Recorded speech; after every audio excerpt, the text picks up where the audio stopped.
Alrighty, ladies and gentlemen, welcome to the stream. Sorry for the late start today. Been a bit of confusion with the new tournament website I'm testing out today. Very small tournament, that's why we're doing a round robin, so... and right now I'm just confirming if one other player can play or not. And if not, I will take a spot.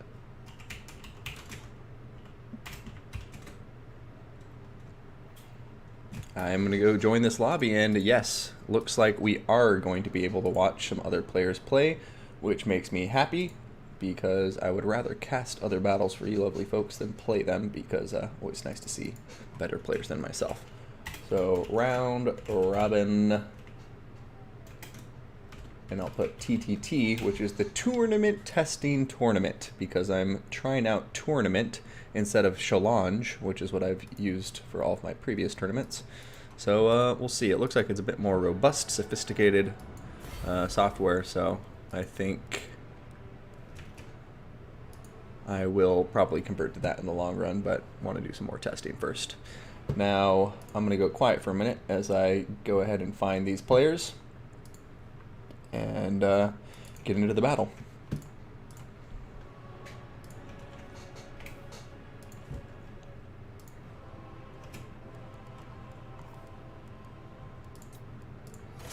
Sweet, 1, 2, 3. Got added as a spectator.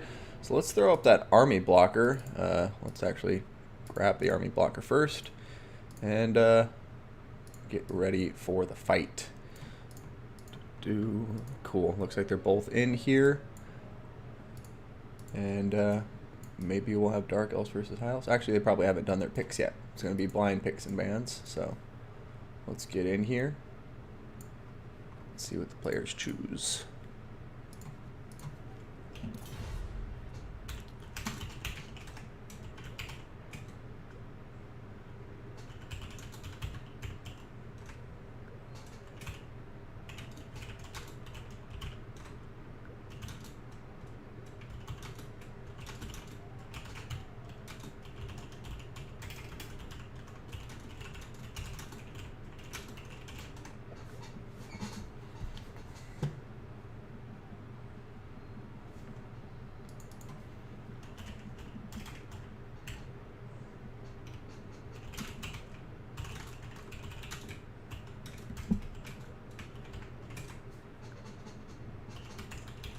All right, cool. So thank you guys for your patience, especially to the players who got a kind of a late start. So I'm trying to get this tournament going as quickly as possible and take it from there. Now, where did I put the tournament page? HW?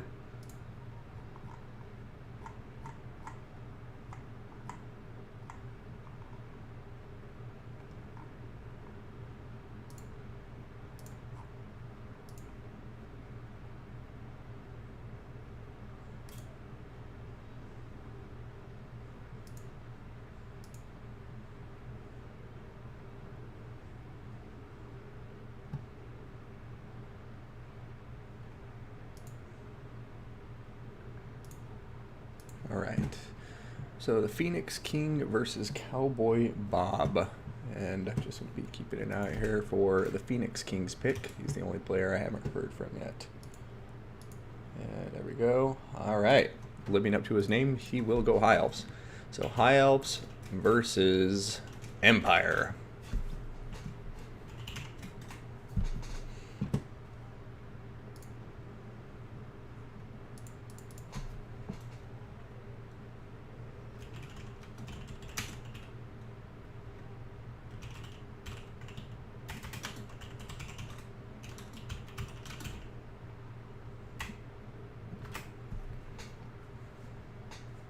Hey, Hank Cyrus, good to see you. How are you doing this fine Saturday?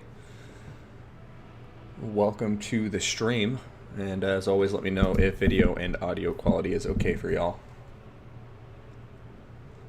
Gnocchi, welcome, welcome.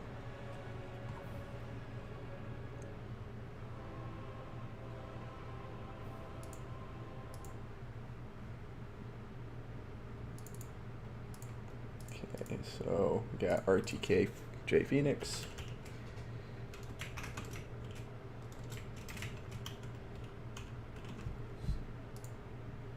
High Elves going up against Cowboy Bob. And I always want to say Cowboy Bebop when I see that name, even though I know it is not that. One, generate, boom, boom. Trip cards. 4 actions. And getting back to the game here.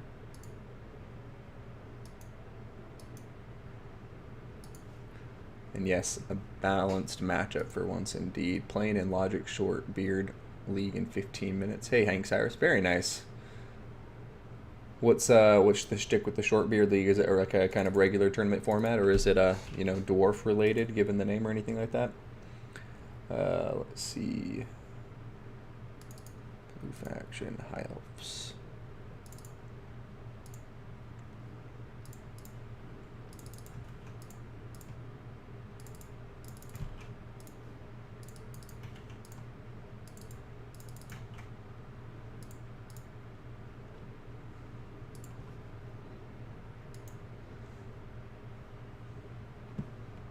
Oh, I gotta turn off my cursor too. Don't want you guys to be distracted by that little thing running around the screen in the middle of this battle.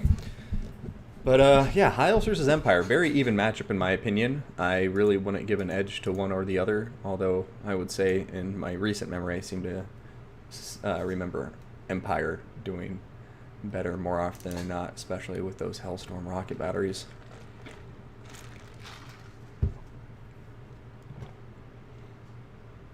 A noob league basically, but in Swiss league format. Cool.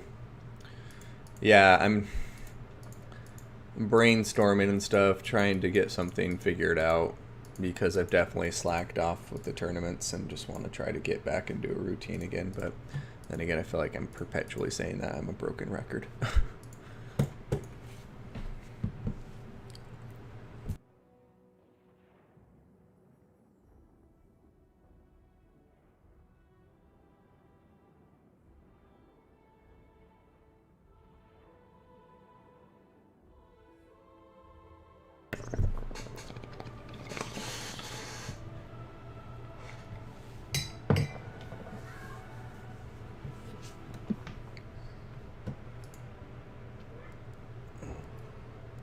MP Crossroads, huh? That's hilarious that they're actually going to do MP Crossroads every game. Human Boy is wonderful. I'm going to do that today. I need to post on my channel, promote him some more, because yeah, he does great work. He's posting tournaments all the time. Maybe see if he wants to sync up on a tournament or something sometime. But yeah, definitely seen him super active, so definitely check him out if you guys haven't watched him yet. But yeah, he was doing like a tournament every day for a while, just like whatever format, just a lot of fun, different tournaments. But anyways, getting distracted. Let's throw up the intro card before the battle starts, and goodness gracious, let's maybe see if the intro card looks decent. Oh, okay, halfway decent. But here we are, the Round Robin TTT, aka the Tournament Testing Tournament. And we got RTKJ Phoenix versus Cowboy Bob, with the High Elves versus the Empire, respectively.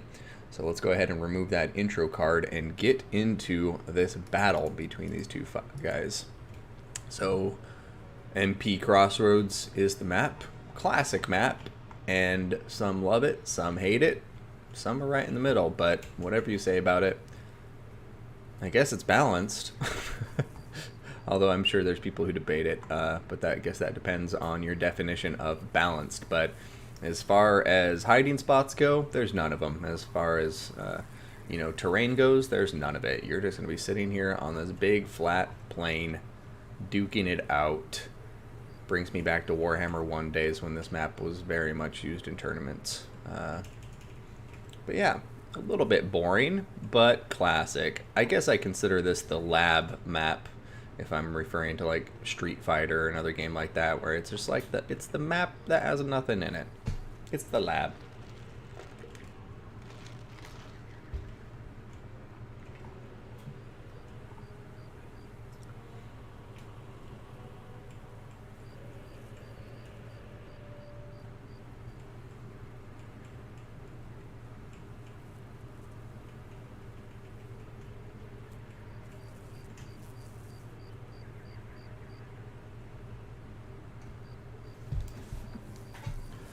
Oh man, apparently the players are on potatoes, so I'm gonna, you know,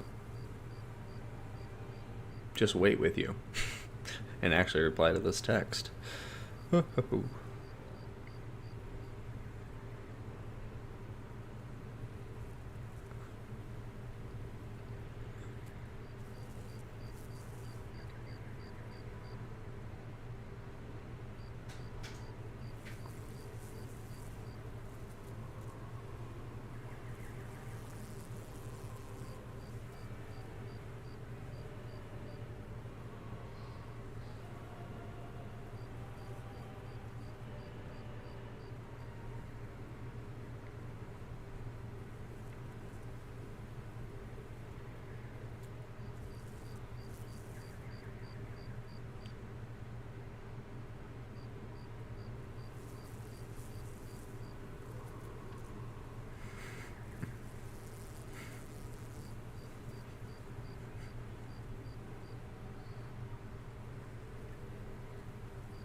Alright, sorry. I just went very silent there. Got deep in thought. This is why I hate texting. I don't know about you guys, but anytime I text, I overthink the conversation a horrible amount, and it takes me forever to write anything.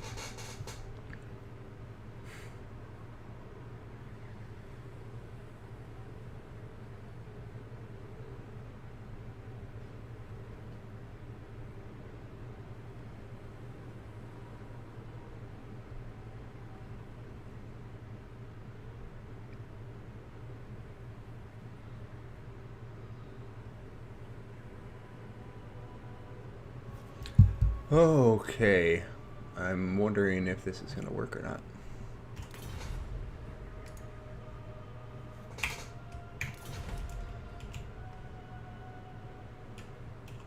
Welcome to Warhammer, ladies and gentlemen. Are you not entertained? We got an orc idol over here with some huts.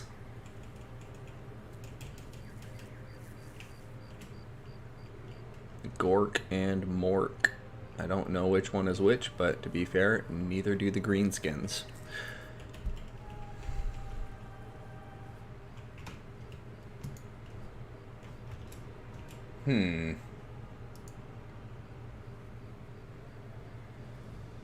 Is it going to count through both of them?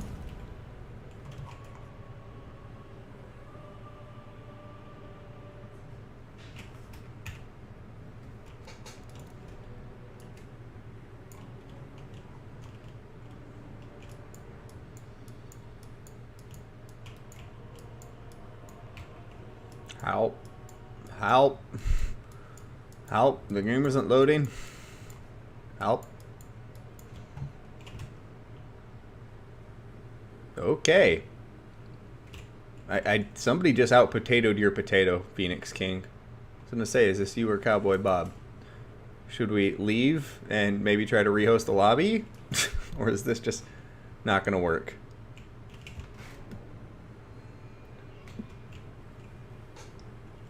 Noki, yeah, recent patches, I mean, especially the most recent DLC, that it's definitely introduced more stock units. Also, as the game has progressed, they've definitely, like, I don't even know if there were stock units when the game first came out. I'd have to think about that for a second. But yeah, it's definitely something that has gained in momentum as the game has gone on. But I'm okay with it. I don't think stock is necessarily OP or anything, but it's definitely a different playstyle. But yeah, with the Beastmen, you know, they just naturally got a ton of units that were given stock in a patch a while back. Like all the Ungor units get stock, which is a huge benefit for them because it kind of matches their ambush hit and run playstyle. But then with the Lizardmen, this recent patch too, you know, they got Chameleon Stalkers, so that add that up with their Chameleon Skinks. And then they also got Coatl, those big old flying serpents, and that gives stock to everything underneath it. So I think you're absolutely right. There's definitely a lot more stock units in the game now. Whoop, whoop, stream what? Hey, Nirob the Clown, you showed up just in time to see us go through, what is that? Oh, wow, like 600 seconds of loading. Why am I J Phoenix, by the way? Oh, I'm sorry. You're Phoenix King, and I put J Phoenix, and you are different people. Dude, just unfollow me now. I won't blame you. Phoenix King. Wait, you are RTK, though, right, Phoenix King? Or am I also making that up? No, you're XMT. God damn. Look at me. Would you believe it if I told you I've been hosting tournaments for like 4 years now? Because I wouldn't blame you if you didn't.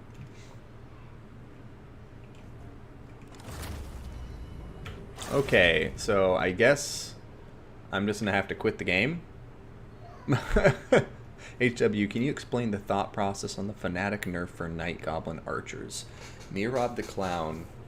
So the nerf for Night Goblin Fnatic Archers. I'm going to be completely honest, Nirob. What exactly is the nerf? Did they get more expensive? Did they debuff? Oh, they need to be in combat 50 seconds. Yes, yes, yes. That nerf. Honestly, I've encountered that nerf, and the one time I did, I for some reason just chalked it up to like a passive ability on the enemy that debuffed my ability recharge time. But yeah, they need to be in combat for 15 seconds to throw them out. I think that pretty much negates the usefulness of Fnatic Archers.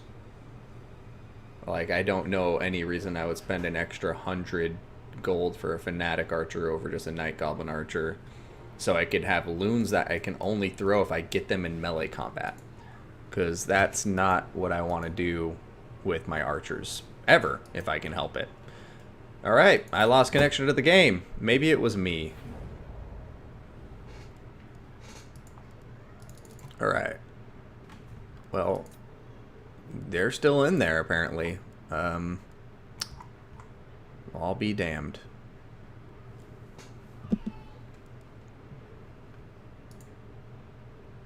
So, I guess while we're waiting, we can see if Chosen One and Greyest Wolf are ready, perhaps. Because if they are, we can just go ahead and get right to that. As a range unit with a leadership of 40. Yeah, you see things straight. I'm sure it was just because they applied that debuff to Fanatics, period. And I don't necessarily disagree with it for, like, you know, a regular Night Goblin Fanatic, because they're a melee unit in the first place. And lore-wise, you can be like, oh yeah, they have to get, like, in combat for a minute, get really juiced up, and then they release their loons, you know, into the fray. But with the Fnatic Archers, it doesn't make a lot of logical sense from a design point of view, like an archer unit having to go into combat. It would make more sense, for instance, if they had to be firing for 15 seconds. But I understand that they just saw Fnatic, applied that change across the board, and weren't thinking about archers in particular. Fnatic Archers weren't a huge unit for me anyways, so I guess I'm not super heartbroken, but I definitely have seen players who use them to great effect. So yeah, that's a pretty annoying debuff to have to deal with.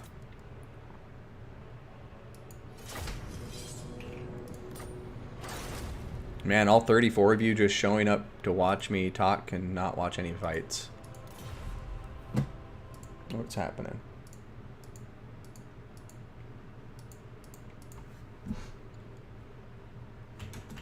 Let's try that again.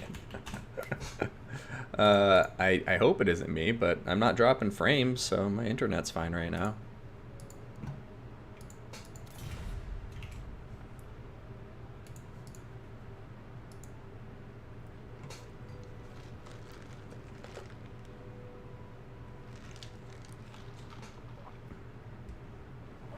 Yeah, it would be nice if they can change it for ranged. Or find a different way for Night Goblin Fnatic Archers to manifest their Fnatic trait. You know, like, I don't know. Give them explosive ammunition like they do in campaign or something. Because, yeah, otherwise you just have to think of a different way to rework it. Otherwise, archers are kind of pointless.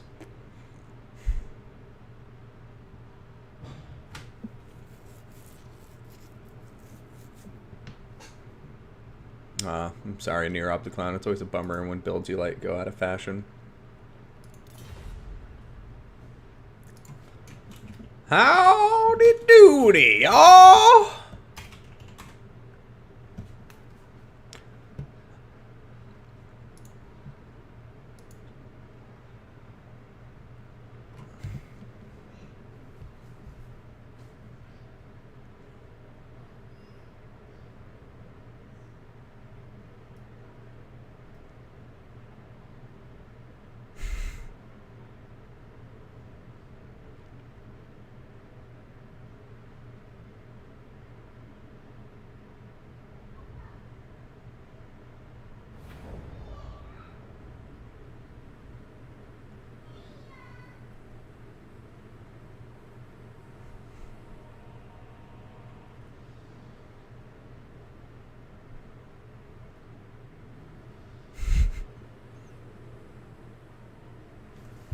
Alright. Let's remove the army blocker. And if this happens again, then I guess I'll just leave the lobby and see if it works for him then. Can you please shortly explain what a round-robin tournament is? So, Nerob the Clown, a round-robin tournament is where all the players play every other player. So, each player plays every other player, and, you know, the player with the best record wins. If the two people with the highest records at the end of today's tournament want to try something fun, we might do a bloated corpse football. But at the rate this is going, the tournament's never going to end. So, you know, we'll play that by ear. I'm going to give this one to 190 seconds, and if it still isn't there, then I'm just going to quit out and desperately go try to find another match so we can at least see something while these guys sort it out. And maybe it's my fault, but oh my god! Ha ha ha! Ho ho ho! Okay, I need to stop yelling into the microphone. It's probably obnoxious. But without further ado, the players are here, and it looks like it's actually going quite smoothly, knock on wood. But starting with our blue player and the High Elves, we are going to be looking at Illyrian Reavers. It looks like we have 4 of them. I do love Illyrian Reavers, some of the best light cav in the game. We're going to have a Great Eagle up in the air. And we're also going to have an Archmage with the Lore of Metal. Going to have Searing Doom and Plague of Rust, along with that Arcane Conduit. So she's going to be laying down some nasty debuffs to the armor, so her Archer Corps can get a ton of work done. And speaking of Archer Corps, we're going to see 5 regular Archers, and then we're going to have some Lothern Sea Guard with their spears and bows and arrow. Or I guess bow and arrows. Now, going towards the infantry, making up the front line of this High Elf formation, we are going to see a unit of spearmen on that right flank, and then we're going to be getting to the White Lions of Trace. So we're going to be seeing 1, 2, 3, 4, 5 of these white lions coming onto the field, and then a second spearman just to hold off that left flank. So that rounds out the High Elf army, and it's time to take a look at the Empire. Now for the Empire, starting with their cavalry, looks like we're going to have Empire Knights. And going from their right flank to their left flank, I'm going to see Empire Knights, followed by some Demigryph Knights with their lances. And we're going to be seeing a second unit of Demigryph Knights with lances, a second unit of Empire Knights. We have Outriders, just one of them in the middle for some armor-piercing skirmish fire. And then for the infantry, we are going to be seeing Empire State Troops. Got 1, 2 spearmen on either flank. And then we're going to have 4 swordsmen holding up the center. Volkmar the Grim is leading the battle with the support of an Amber Wizard. This Amber Wizard is going to be bringing Transformation of Kadan and Pan's Impenetrable Pelt, along with Power Stone. And then we have Volkmar the Grim with Banishment, Grand Shield of Faith, Grand Hammer of Sigmar, and Banishment. So that rounds out these 2 armies, and here they go, coming to grips shortly. Now, Empire definitely has to close the gap because they have little to no ranged power. They have a single unit of Outriders, whereas the High Elves have 6 units of Archers ready to fire down on them. And as far as infantry goes, I think the state troops might have... I don't know. Like the White Lions of Trace, there's 5 of them, so they should be able to dominate pretty hard against swordsmen. I don't know if it'll be the best trade for them, especially if the cavalry are used well in Volkmar, but we'll see what happens. A lot of High Elf firepower. One thing I would like to see the High Elves doing, though, is perhaps targeting... well, actually, I don't know. It looks like Volkmar may be getting a little too greedy, but they're not going to focus on him, and I actually agree with that decision. He's very tanky, and more often than not, you just end up not getting the damage on top of him that you need to.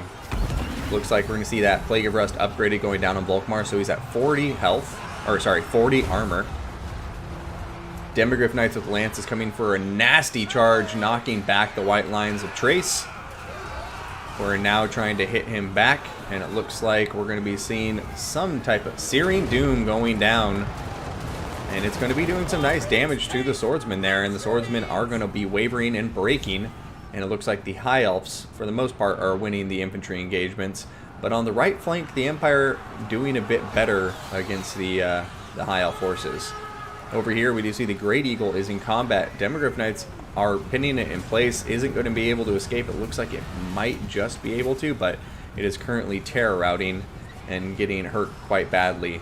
Over here, Demogryph Knights getting shot full of arrows, but Lothland Sea Guard are going to get charged by them now. They do have charge defense against large, though, so they should be able to hold up against them at least reasonably well, but now Volkmar's coming in, and that terror is going to cause problems quickly, I imagine. And we hear some state troops surrounding the High Elf Spearmen. Empire Knights retreating from some white lines of trace, who are now pushing towards the middle engagement here. Ooh, Demogryph Knights getting a nasty surround on these High Elf archers, and they just get sandwiched between swordsmen and Demogryphs, and that's never going to end well. And so, taking a higher level view of the game, you can see that the High Elves, on their heels for the moment, that's for sure, but, they still have some healthy Illyrian Reavers, some archers who are firing and supporting fire, but across the board, it looks like they're just having a hard time holding up against the terror of Volkmar, and the Empire cavalry is just running a train on this Empire army right now. Demogryph Knights and the Empire Knights being utilized very well against the High Elf infantry, and the Illyrian Reavers, they're not gonna, they don't have the punch to, knock out Demogryph Knights.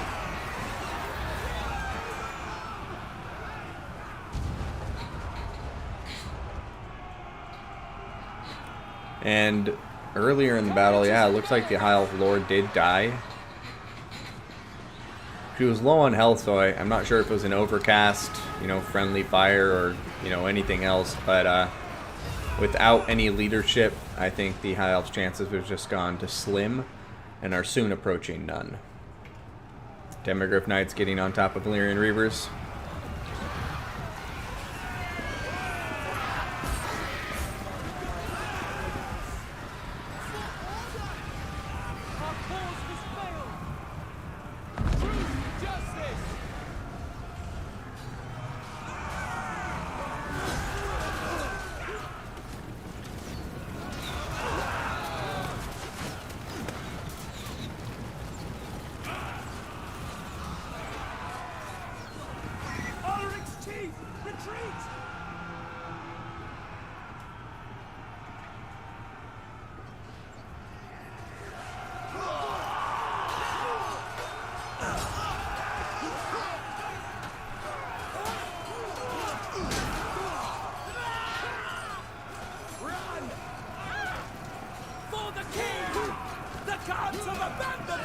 Amber Wizard may be going down here.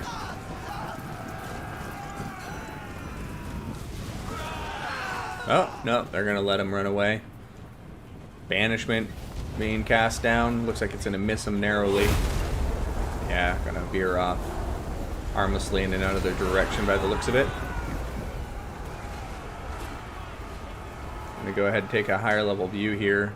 See what we have. I mean, the High Elves definitely, looking to be a little bit resurgent here. They're starting to get some units together in the center engagements, but it's just Volkmar and his terror. And these white lines of trace, with their AP, they can do good damage against the Empire cavalry and things of that nature. But yeah, just this terror from Volkmar. Looks like they're not going to be able to do enough damage quickly enough. And he's going to literally ride his way to victory on a chariot. Hey Stout Keg, welcome to the stream. And yeah, I think the High Elf Archmage may have killed herself with an overcast.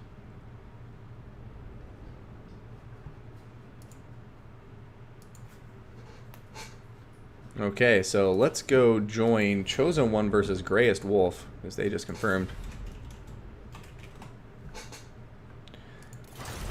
So we can get right into some more action. Alright, Chosen One, Greyest Wolf. Damn it! They're already playing. Look how quickly they readied up.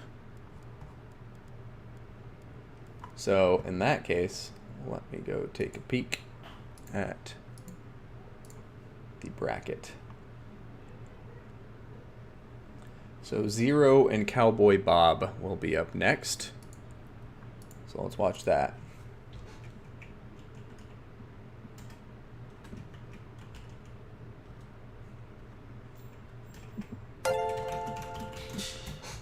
Thank you so much for the follow, Alt Coolin. I really appreciate it. Hope you are having a wonderful day, wherever you may be. Know when lobby is up.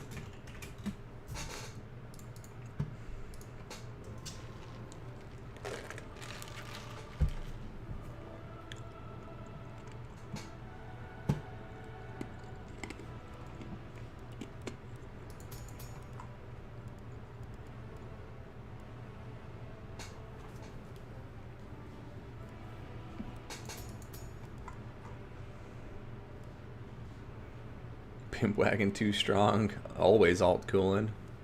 People cannot handle Volkmar.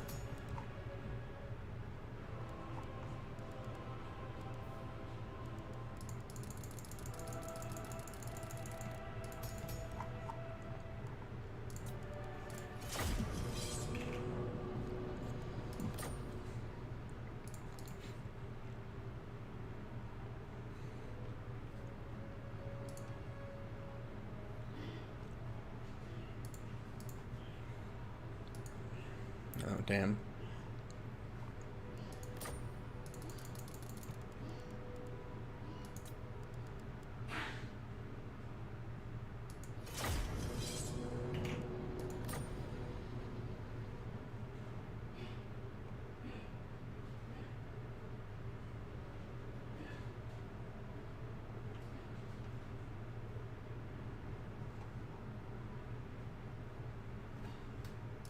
Okay. Let's leave here for a second, and we'll come back. Zero said he had to start his computer again.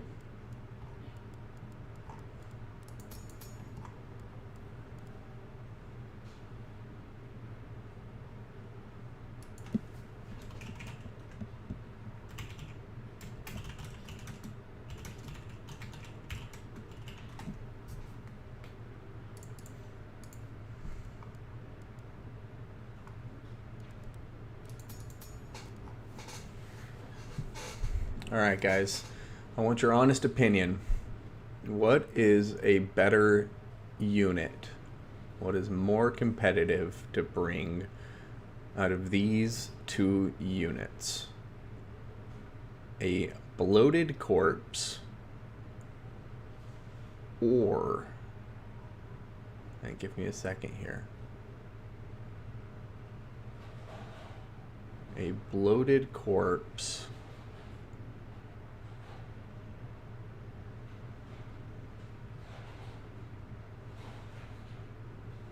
or squigs.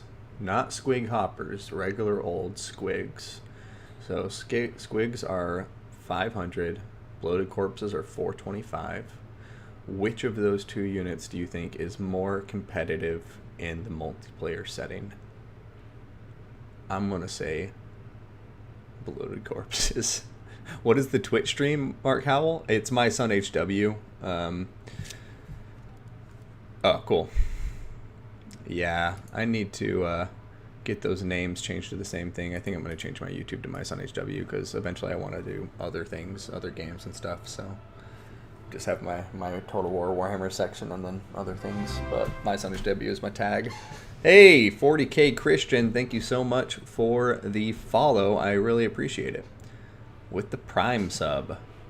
Bloated corpse is a meme, but a meme that can pay off big. It's true. And they're cheaper. They're 75 gold cheaper than squigs. Squigs can absorb more range damage. Can they? I guess they have some missile resistance, don't... No, I thought that's only the Durkit squigs that have the missile resistance. Never mind. They do have rampage, though. So, like, if they get shot a couple times, regular squigs are liable to, you know, go rampage into the units.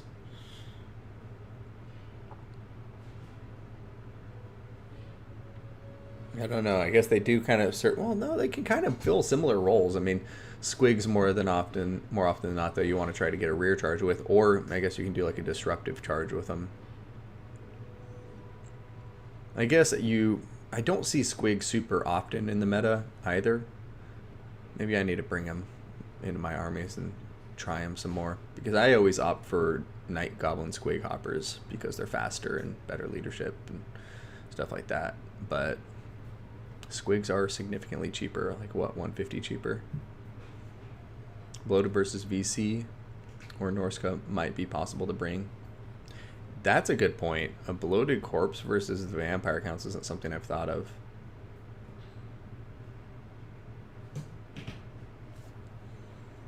Yeah, Chaos. Honestly, if you are... Oh, goodness gracious. This game is probably up and I just haven't been looking. Hey, give me a spectator slot.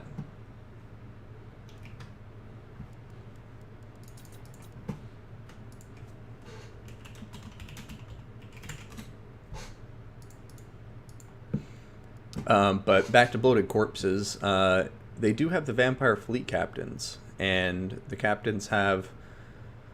What the hell is that ability called? It's a scroll they can bring. Speed of Lycos. It gives unspottable and 24% speed buff. So yeah, that's something. Oh, password. That you can bring with them, because, you know, increases their speed, makes them unspottable, and so if you have one of them there, it's basically a guaranteed bloated corpse that you can get to pay off as long as you do it right, because your opponent won't have any time to react. So there's like, I think one bloated corpse might have a place in the meta against plenty of factions, like dwarfs for instance. You just hide that, you know, bloated corpse and run it towards the most expensive unit of infantry you can find. Tank versus Void, Cowboy versus Zero. Is this gonna work? What's going on? There we go. Let's go ahead and update the faction banners though. So, Cowboy Bob, Zero.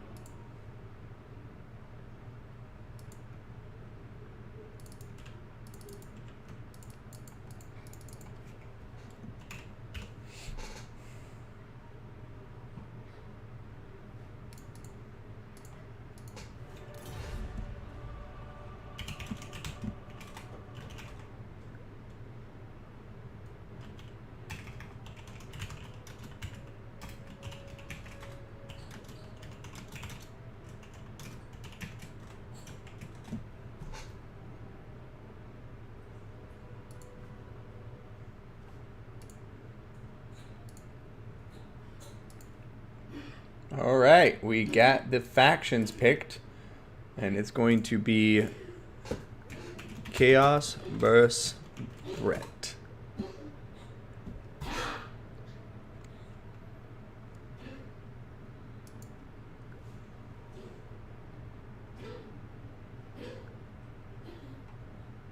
Yeah, Cowboy Bob switching over to Bretonia for this match. Seems like he's regretting it, wishes he would have stayed with the Empire. I prefer the Empire matchup against Chaos over Bretonia for sure, but we will see. Should be pretty even.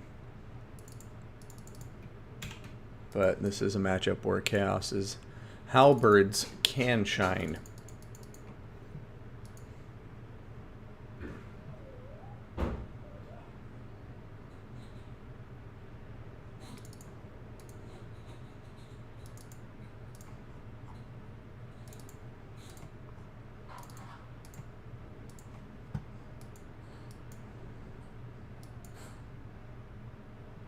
Trebuchets can do quite a lot indeed.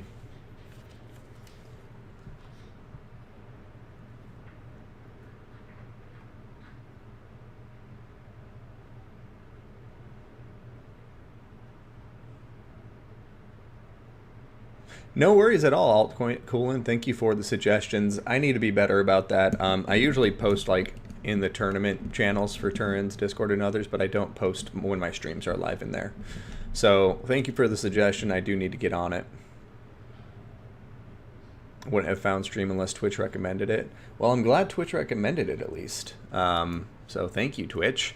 But yeah, I need to get better about self-promotion for sure. So note taken. I can maybe work with my admins on that.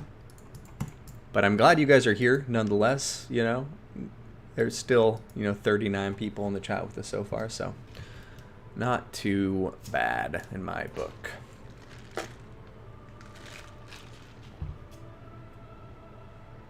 But it's definitely slowed down. It's like weird to think a year ago I think a year ago it was like we were getting over 200 people for one of the tournaments.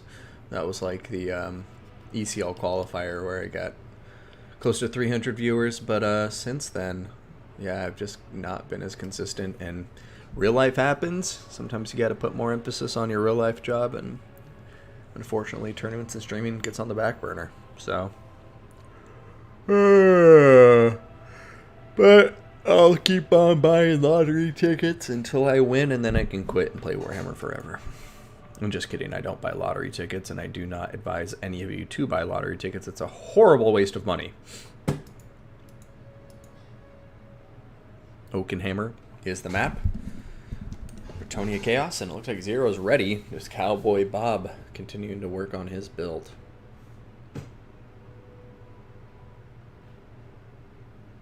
Yeah, when 3 comes out, definitely.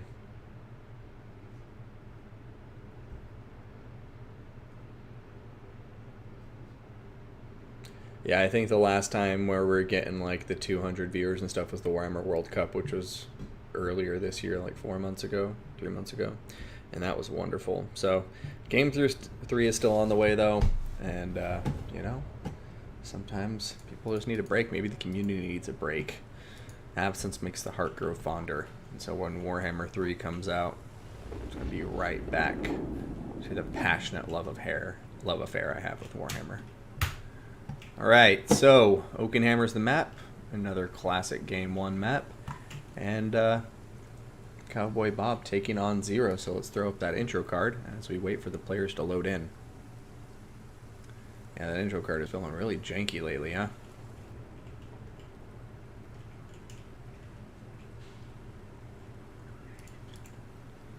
Now, heading over to our red player, leading the forces of Chaos into the fight.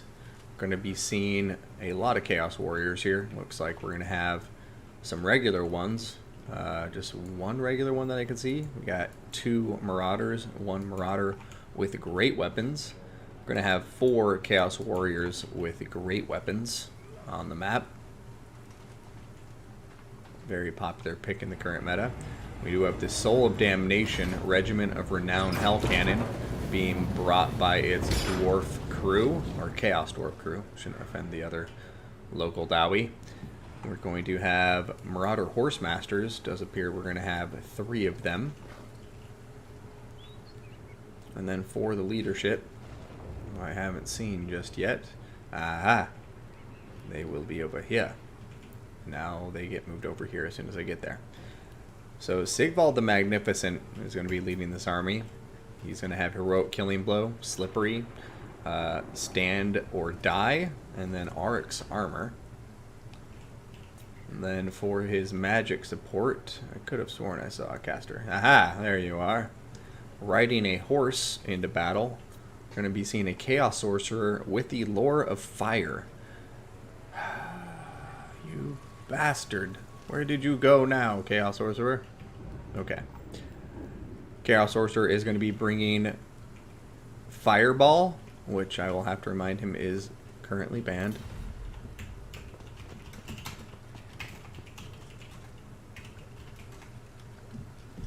Alright, we're going to have Flaming Sword of Ruin, Scroll of Shielding, and Kindle Flame.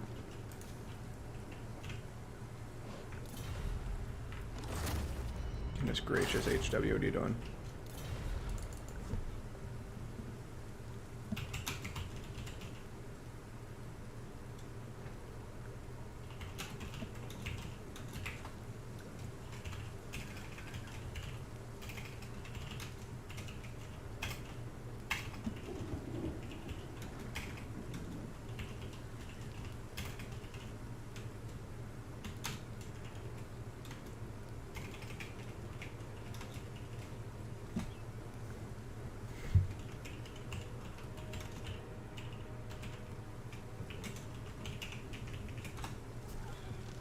All right, so just reminding him, there's a bug with fire magic missiles where if their caster gets staggered from like getting shot with arrows or something, they can pop off multiple fireballs. And in a matchup like this, where multiple fireballs flying into a paladin or something, it can make a significant difference. So just don't want to see that kind of thing happen. 1, 2, 3, 4 peasant mob going to make up the front line. How'd you like that segue?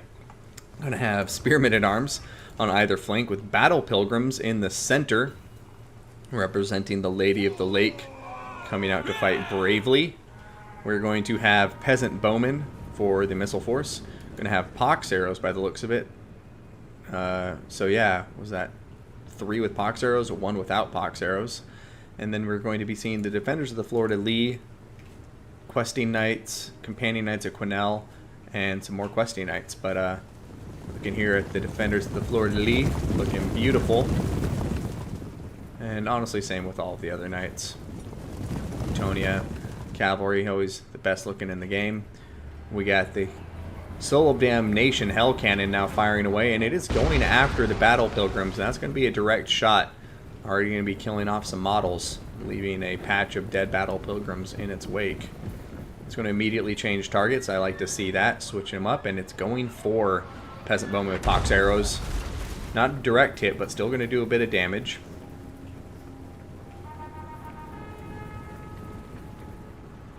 Checking in on the Chaos left flank, the Bretonnian right flank, we are going to be seeing the Marauder Horsemasters skirmishing against these Knights Errant. The Knights Errant do have shields, so they can block some of those incoming javelins. And right now, both players playing it really well. Good micro on display here. The Bretonnians keeping their formation nice and clean. And same to the Forces of Chaos. So I guess we'll see how this plays out. Soul of Damnation. Oh, a miss. I'm not sure if it was going for the commands of Quinnell or the archers, but either way, a big miss. That was a nice opportunity to hit 2 units at once. But Soul of Damnation having a tough time. But, oh, second shot going to be a direct hit and immediately make these peasant bowmen rout for a moment. All right, coming back to the frontline engagement. The questing knights are diving in for the charge against the Chaos Warriors with great weapons. Chaos Warriors with great weapons did not get a counter charge, and as you can see, questing knights doing beautiful work there on the charge, barely taking any damage and dishing out quite a lot in return. But the Fae and the 2 paladins are behind enemy lines at this point, and Sigvald the Magnificent is no chump, so I think they should be careful. Meanwhile, we're going to be seeing the questing knights coming in for another charge. Chaos Warriors, the great weapons, getting mortised by the Fae. And yeah, they're about to break, so very nice play from the Bretonnians. The Cav micro on display is on point so far. Battle Pilgrims tying down these Chaos Warriors from the front. Questing Knights hitting them in the flank and doing a ton of damage. So I know there's a lot of people convinced that heavy cavalry is broken in the game right now, but at the moment, we are seeing Cowboy Bob use it to great effect. Balance of power is in favor of the Forces of Chaos right now, but it's a close game, still far too close to tell. Oh, Fae Enchantress getting hit by Sigvald the Magnificent. She's trying to pull out. Looks like she's going to be able to. Yep, there she goes. Silveron and the Fae going to be running off to safety. And the nice thing for the Bretonnians is there's really not much mobility for the Forces of Chaos to go and punish the Fae Enchantress as she runs away. Soul of Damnation is going to keep on firing and just routing these archers nonstop. But for now, Bretonnian cavalry, they still have a few healthy units. Companions of Quinnell turning around for another counter charge into the Chaos Marauders should make quick work of them. Over here, Flaming Sword of Ruin throwing down on top of all the Chaos Forces, but Questing Knights on top of the Chaos Warriors winning that combat. Over here, got the Defenders of the Fleur-de-Lis diving into the Chaos Warriors with great weapons on top of who are protecting the Hell Cannon. Looks like they're going to take some serious damage. They kind of got countercharged by the great weapons, but then more importantly, Marauder Horsemasters dived in there and got a lot of the knights trapped in combat. So Defenders of Fleur-de-Lis below half health right now, but other areas of the battlefield, Bretonnians doing okay. Their archers are starting to regroup, getting some good avenues of fire onto the Chaos Infantry. Going to be seeing Questing Knights, you know, hitting these Chaos Warriors unopposed in the flank. Should be able to make quick work of them. And over here, Sigvald the Magnificent is surrounded by Bretonnians, but this is a mistake. Do not group up like this. Oh, no. No. No. No. God, no! That huge blob is just exactly what Sigvald wants, because then he can just shoot all of this elite, tightly packed cavalry with the Hell Cannon. Oh, man. Ooh, Companions of Quenelle. That turn on the Hell Cannon round was quite serious. The homing is no joke. Altcooling, yeah, magic missiles are banned because of the multicast bug. Companions of Quenelle in combat with the Chaos Warriors of Great Weapons. Pox arrows are firing into support, imbuing poison, or sorry, causing poison on top of these Chaos Warriors of Great Weapons.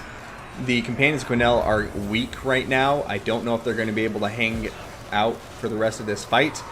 Okay, Chaos Warriors about to break, and that's going to be enough. The Companions of Quenelle hanging on by a thread.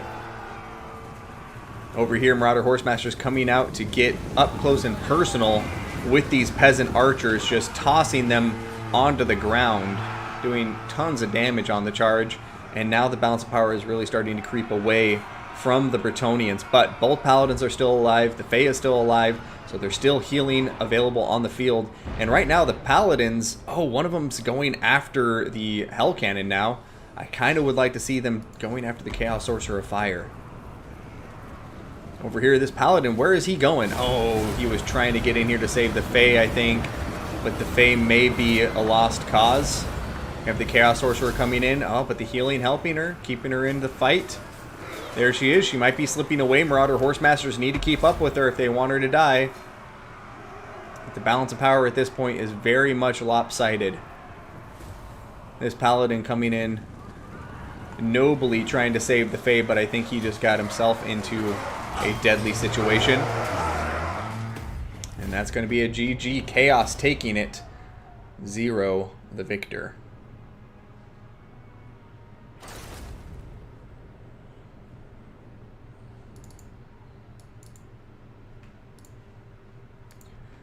So yeah, I mean, looking at the post-battle screen there, I liked both players' armies. I think both players played their armies well. I think the Hell Cannon, you know, was putting so much pressure on the Bretonnians from just the first minute of the battle. And look at that value, almost 2,400 damage value on top of this bad boy. That's, you know, pretty much the best you can hope a Hell Cannon will do. And it was just causing so much trouble. The Bretonnian archers were really having to try a hard time getting consistent fire off because it would just rout them every single time it hit them.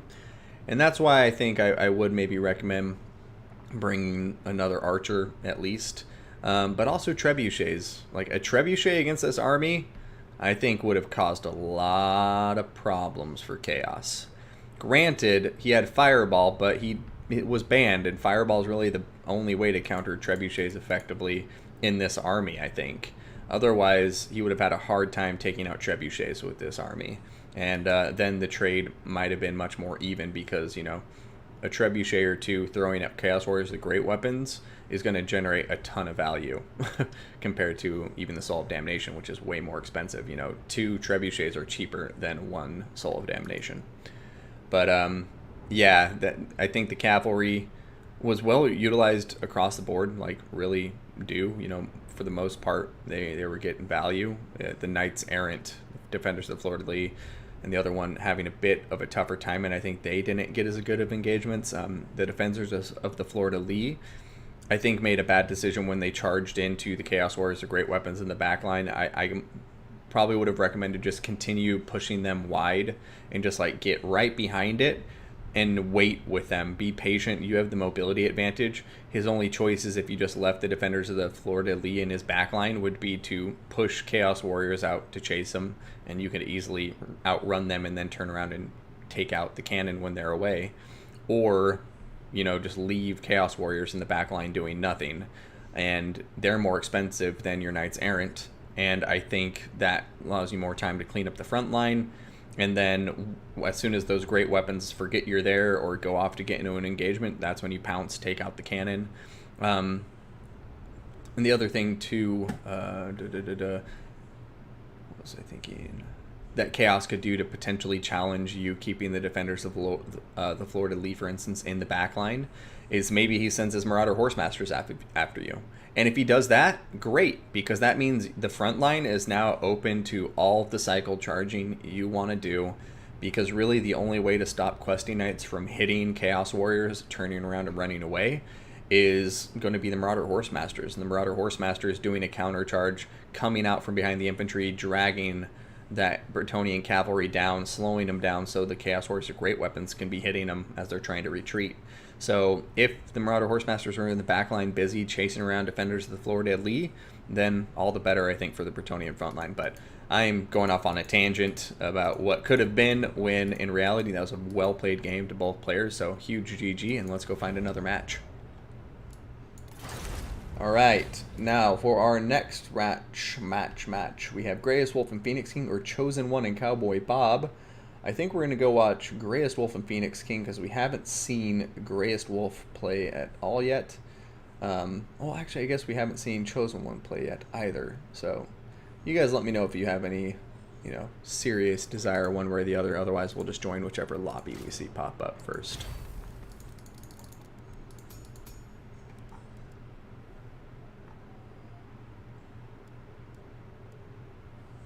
So Phoenix King and Greyest Wolf are still...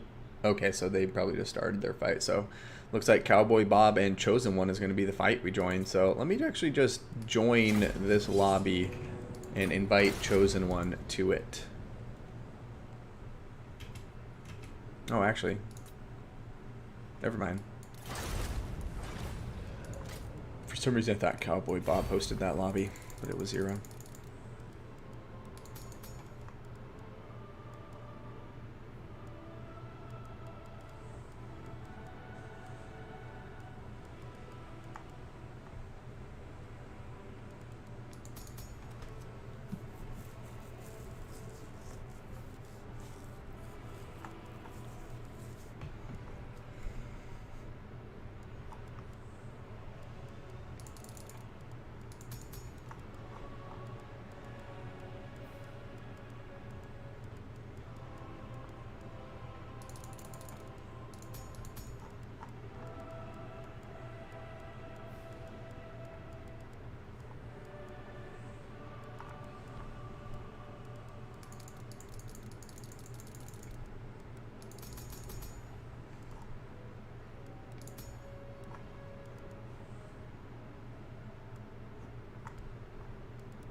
Cowboy.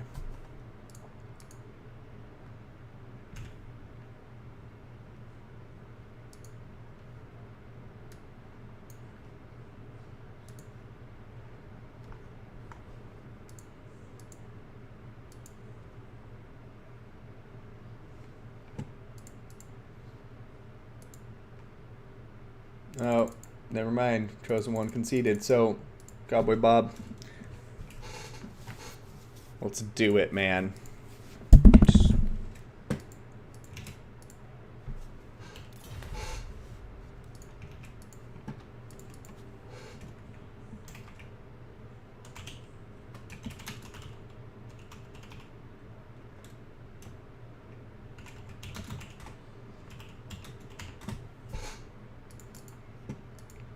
Bow or best of Melody XMR?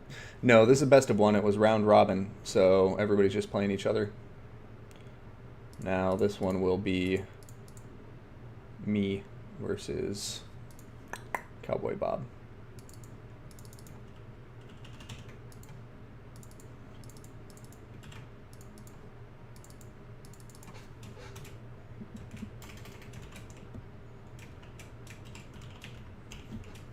Yeah, that's what I'm doing. I'm just going to play as him so the tournament can go on because I think there's only 2 more rounds left. And he isn't playing the next round, if I'm not mistaken. Yeah, so he isn't up the next round, so this is the round I'll replace him. And we should be good.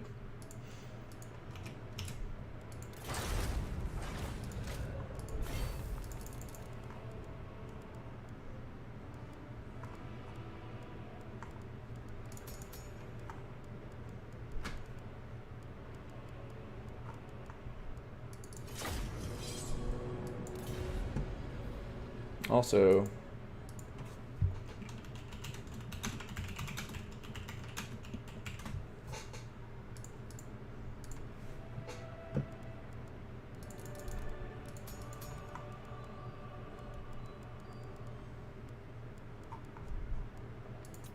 all right, let's join this. Get to it, chat.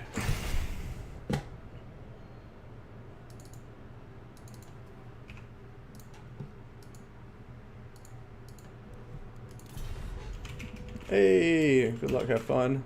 I'll go. Yeah, screw it. I'm gonna go VP.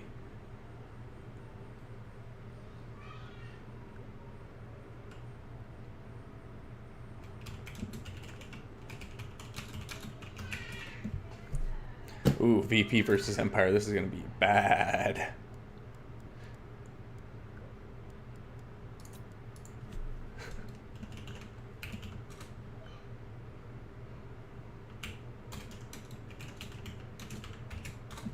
All right. Let's go ahead and just do...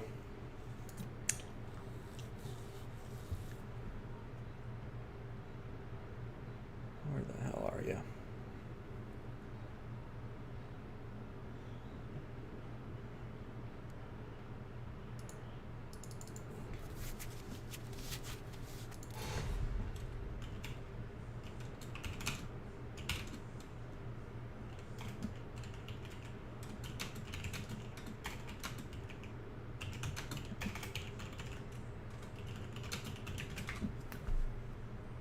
Good old Eshin.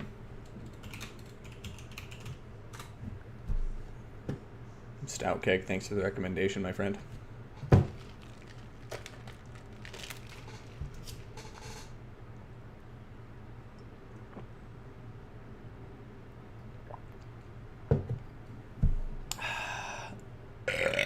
Oh my god, what was that?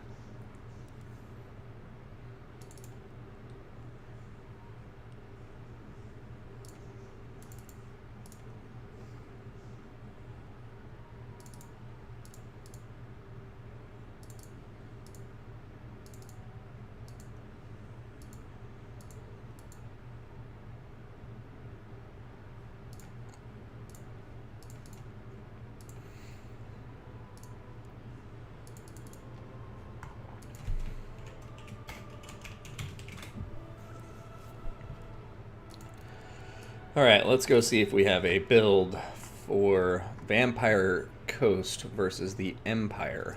Indeed we do. It's an overspend, so we'll have to fix it. It's not too much of an overspend. Let's see.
Not really alt cooling.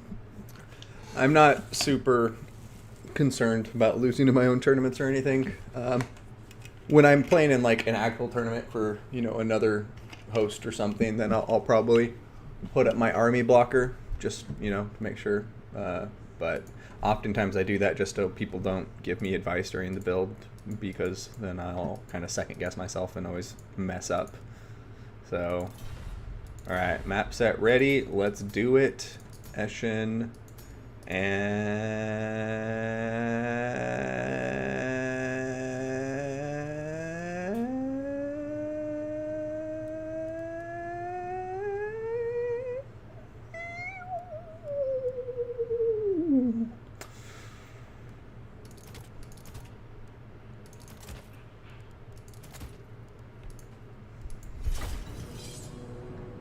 good luck, have fun.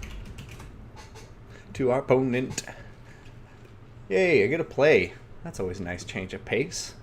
Hope I don't embarrass myself too much, but Vampire Coast versus Empire is a tough matchup. In fact, I might venture to say this is their worst matchup, besides Dwarfs. Because archers are cheap, huntsmen have stock and are also really cost effective. And the state troops, they do well against all the zombies. Hey, a wild hippopotamus? How are you doing, my dude? It has been a long time. I hope you are doing well. But welcome to the stream, you wild hippopotamus.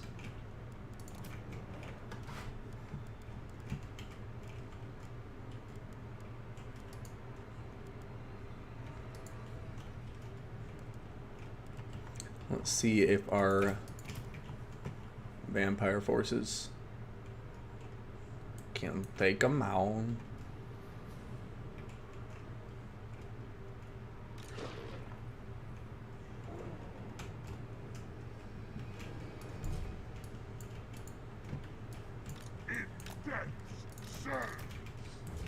Alright, so got all of our zombies up front.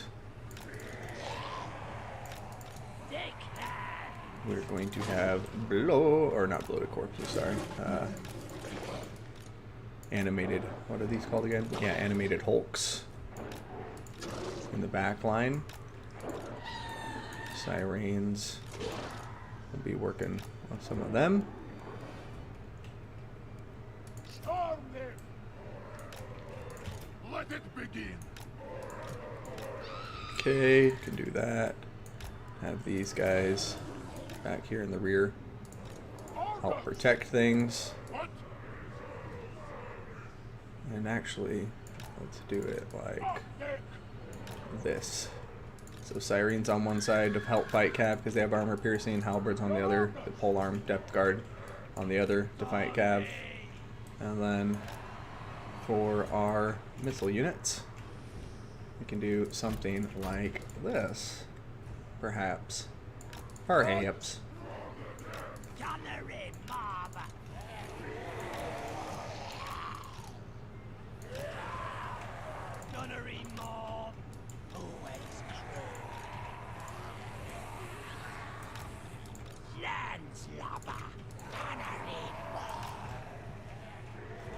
Okay, bring you guys back a little bit.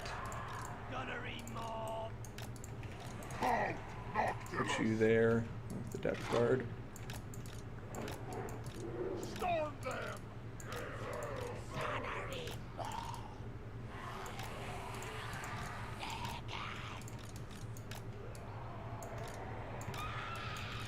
All right. Oh, pretty good hard party for my daughter's third yesterday. Hell yeah, my daughter's third's coming up next month. Bounce house, beers, and kids flying through the air. That sounds like a wonderful disaster. No worries. You good, my friend. Good luck, have fun to our opponent. We're going to outnumber him a little bit, but not much. And it looks like we're going to have a lot of cavalry, a lot of infantry to contend with. So, start off, I guess we'll just kind of pivot. We're going to want to refuse one of our flanks if my head is straight. If I'm thinking correctly, I think we want to refuse a flank here.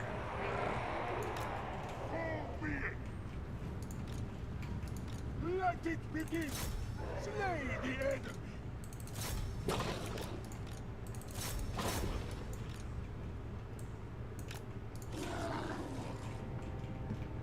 Okay, let's just keep an eye on what's going on. Maelstrom, empower me.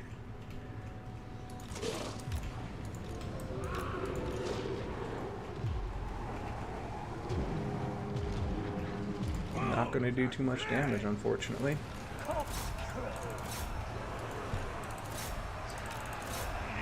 Actually, you go that way. You come this way. You come this way. You come up here. You come after him. You come over here. You refuse. You refuse. You refuse. I refuse!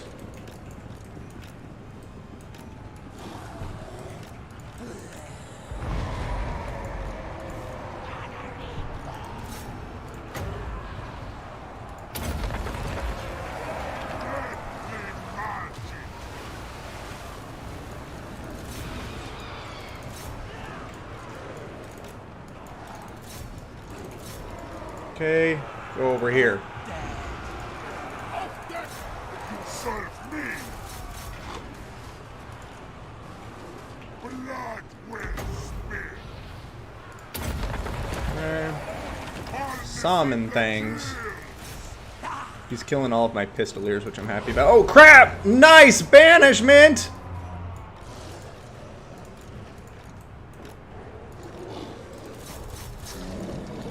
Hounds, my hounds!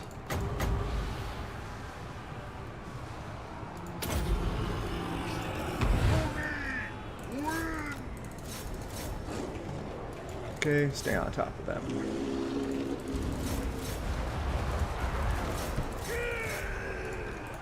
Advancing! Slay the enemy! Okay, stay on top of them. You guys just keep rushing forward. I'll run that way.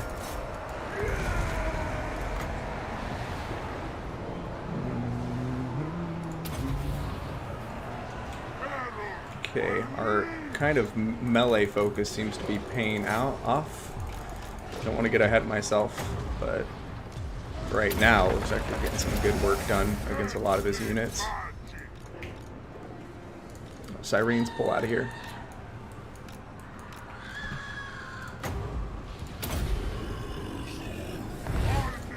There we go, right in time.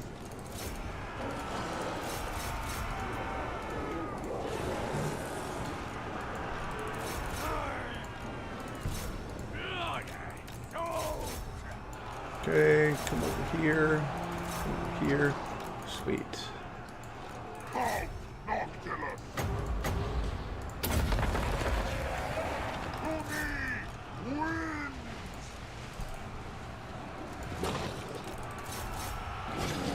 Okay, Captain Lost Moon Dial.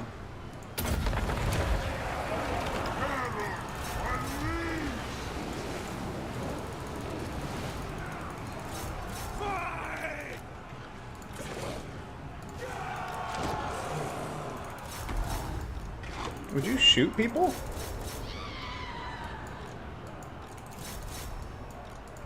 Okay. There we go. Just start shooting people.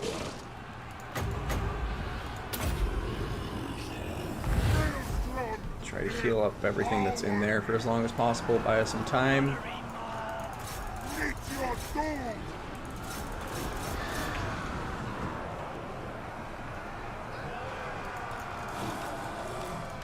Come over here. You come down here. And you guys, screw it, come over here. Let's get regrouped with our forces as much as we can. Alright, as for you, I should have been doing it on the caster the whole time probably. But we still got our depth guard. And Noctilus.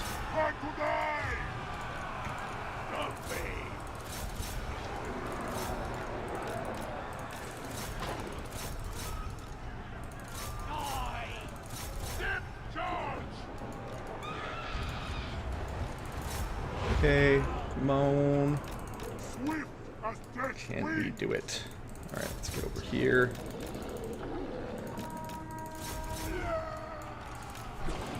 We move.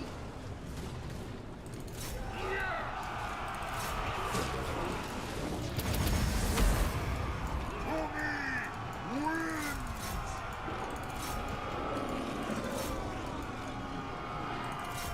Alright, everybody needs to stay over here. Because it's getting real close. Noctilus.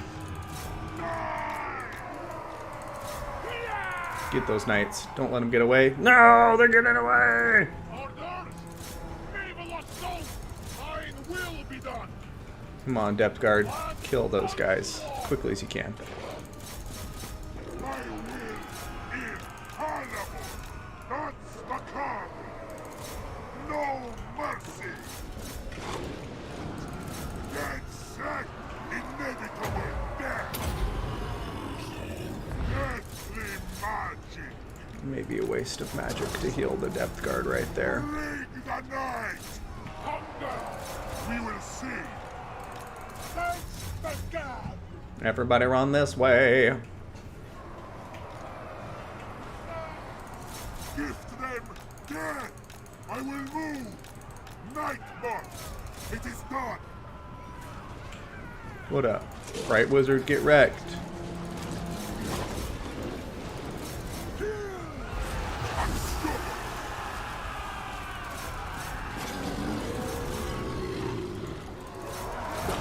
Get 'em, boys.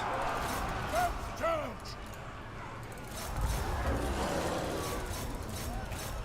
Damn, really should have been using those, Noctilus. whatever they're called, on top of the Bright Wizard the entire time. Fear us. The Shadow Wraith, or Wraith Storm. Hunger. I'm gonna countercharge the Cav with my Depth Guard. Ready. He's gonna notice it and turn around at the last minute. Nice decision.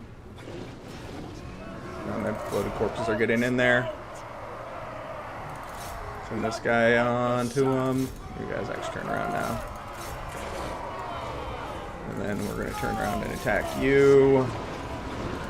As soon as we kill Volkmar, we're in the clear. Balance of power is coming towards us. Go, bloated corpses, go! Or not bloated corpses, animated hulks.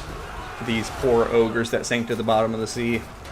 Reincarnated with all the barnacles on them. And then the Depth Guard MVPs this fight. Shall dominate. GG, well paid. And a victory for the Vampire Coast. Yarg. Oh, crab. Phoenix King. Thanks, guys. Yeah, no, very good game. Close game, though. My opponent, Volkmar, is getting so much value. 3,000. Bright Wizard not getting as much value as I thought he would, but he did, you know, have the magic to help eliminate these Sirens quite effectively. His Knights of the Blazing Sun doing some very nice work. Just good cavalry play across the board. But, yeah, my Depth Guard, that's what I want to see the value on. I'm going to look through everybody but them. And then we'll take a look out. Yeah, my zombie pirate gunnery mob doing nothing besides, I think, honestly taking up a lot of attention. I think his archers were shooting them for a lot of the early game, and that kind of turned out in my favor. They got some good value, though. I would recommend more huntsmen here, maybe one less cavalry unit, and you can shoot down the Vampire Coast a lot quicker. For the Depth Guard, the pole arms not getting as much value, but clearly really doing their job, and in the late game they're key to win, you know, because they can kill Volkmar. And then the other Depth Guard just cleaning up all of the chaff infantry. Almost 3,000 value on these bad boys. 3 chevrons gained through the fight. Yeah, I love Hulks. Everybody talks shit on Hulks. I think they're a wonderful multiplier unit. If you have scurvy dogs with Hulks, they can kill Empire Knights. If you have Hulks with Sirens, they can kill Knights. If they have Hulks with Depth Guard, they can, like, that's the thing, is like Hulks provide the mass So depth guard and sirens and stuff can actually do a lot of killing. They have great weapon strength, but yeah, they're just squishy. But that's why I use them as a backline unit, like for the most part. Like you have to be very careful with them. But if you bring them in mass and you bring enough other juicy targets to try to, like, your opponent's going to be, more than likely trying to kill ranged units first, because when you're going against Vampire Coast, most people are worried about the ranged units, not the animated Hulks. So I don't know. I think they're a cool unit, and I bring them in a lot of my builds. All right, so let's go get to the next games, though, and see what we have up next. Yeah, Coast has a ton of fun units, but I've been enjoying playing them a lot. They might become one of my new main factions now that they aren't, the OP faction in the meta anymore. I like their melee play styles, and I love their ranged units too. I like ranged play a lot, so as a faction, I think they're quite cool. All right, Cowboy Bob versus Grayus Wolf. That should be the one, and I don't think it's happened yet, so let's go ahead and check the Discord and see what's going on.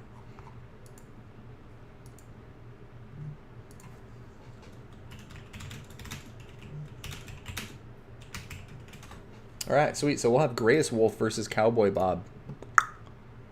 And we haven't seen Grayus Wolf today, so at long last. And the other one is Phoenix King and Zero. We have seen both of them play. So let's get in and see Grayus Wolf so we don't miss it.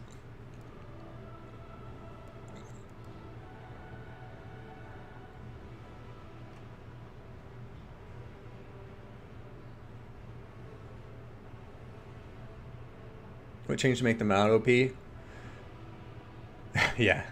There's most units, to be honest, in their magic, but on release they were unbeatable. Deck droppers were the most abusive, and their summons were crazy. Yeah, that's what changed mainly. Is like one Coast, and somebody correct me if I'm wrong. That was the faction that introduced like timing on summons, because like they just could summon so much, it was insane. Just really powerful, good summons. The deck droppers and stuff were just so good at sniping lords. So they had to go through some tweaks. But now I think they're in a wonderful spot. And I think they're a strong faction. I think they're just not the OP master faction they used to be. And so people don't play as them as much. In fact, they were like the least picked faction in the Warhammer World Championship. They went from being like one of the most played factions to like the least played faction after people started considering them weak.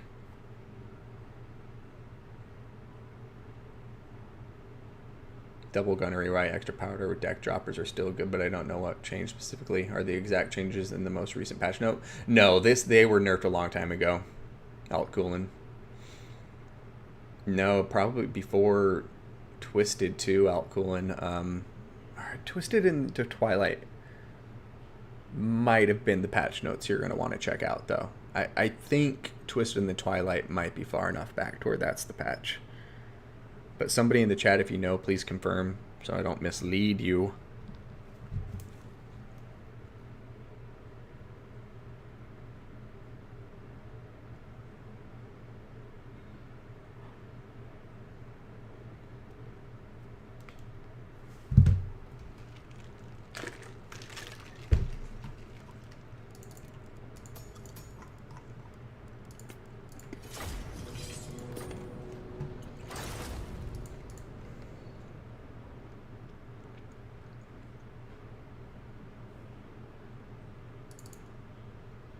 All right, so let's go ahead and update the scoreboard.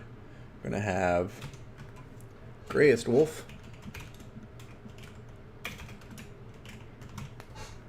versus Cowboy Bob. Cowboy Bob, we've watched a lot of him today. Not a player I'm super familiar with, so I guess it's good to see some fresh faces.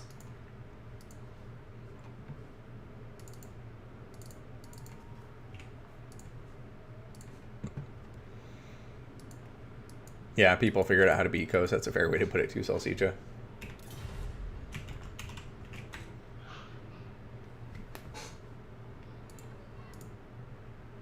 Dark Elves.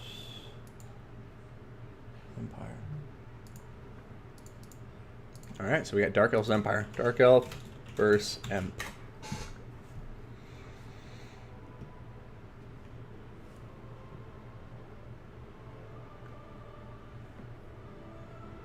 Yeah, so this is a good matchup. I like this.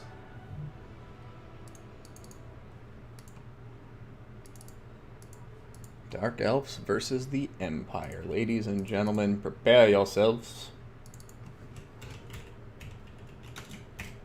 Also, I don't know if any of you have seen Suicide Squad, but highly recommend it. I thought it was a blast. Really enjoyed it. Definitely exceeded my expectations. Or I guess it's Suicide Squad 2? Yeah, 2. And the Empire.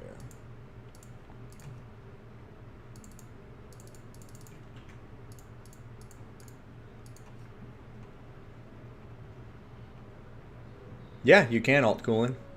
I stream through a software called Restream, so it does them both simultaneously. So I believe YouTubers can see the Twitch comments and vice versa.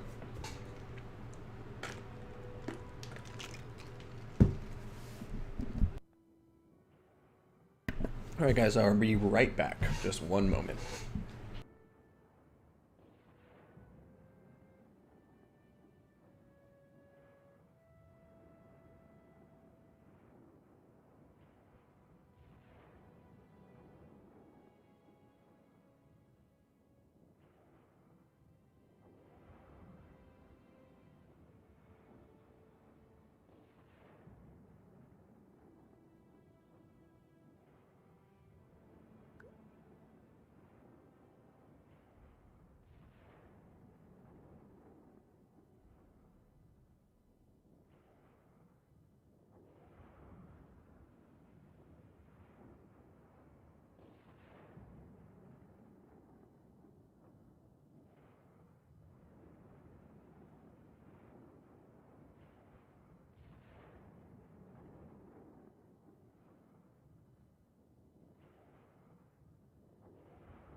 And we are back. This time it's Cowboy Bob with the Dark Elves taking on Greyest Wolf and the Empire in this round of the Round Robin Tournament.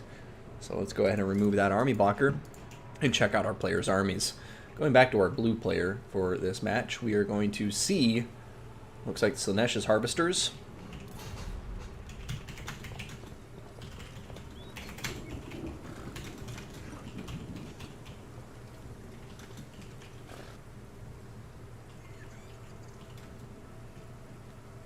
Yeah.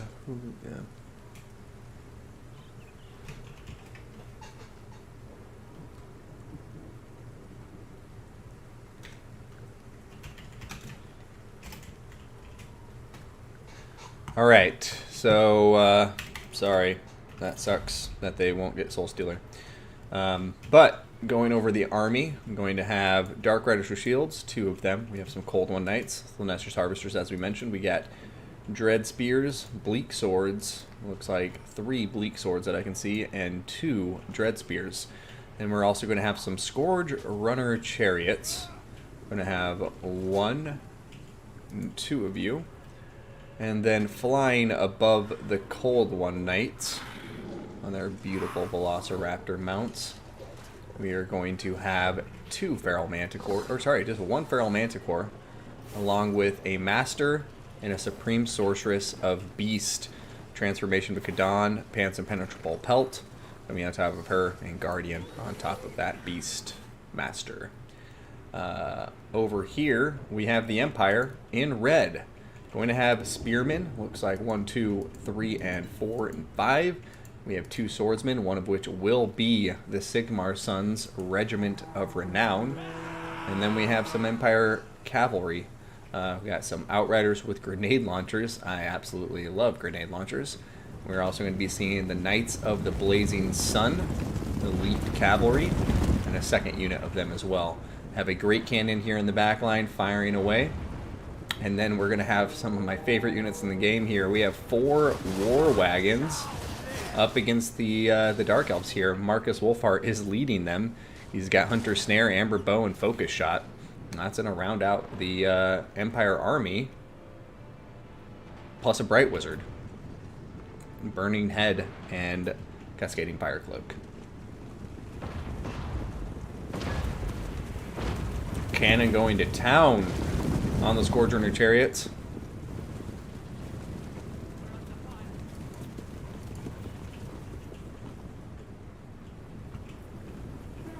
Knights of the Blazing Sun coming out for a charge into the Dread Spears, who are unbraced. And that's going to be a nice charge. Nice clean charge. Knocking it back, doing about a quarter damage on the charge.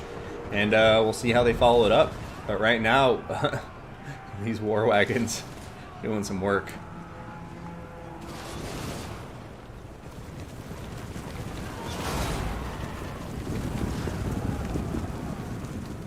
Nice pickup from the Empire. Second unit of Empire Knights also coming out and smashing into the Bleak Swords.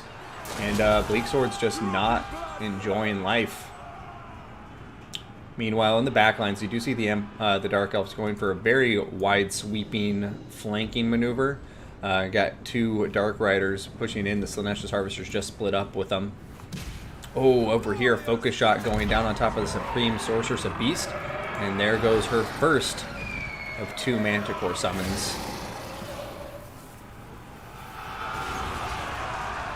Cold One Knights diving into the Swordsman. Going to be doing a ton of damage on the charge.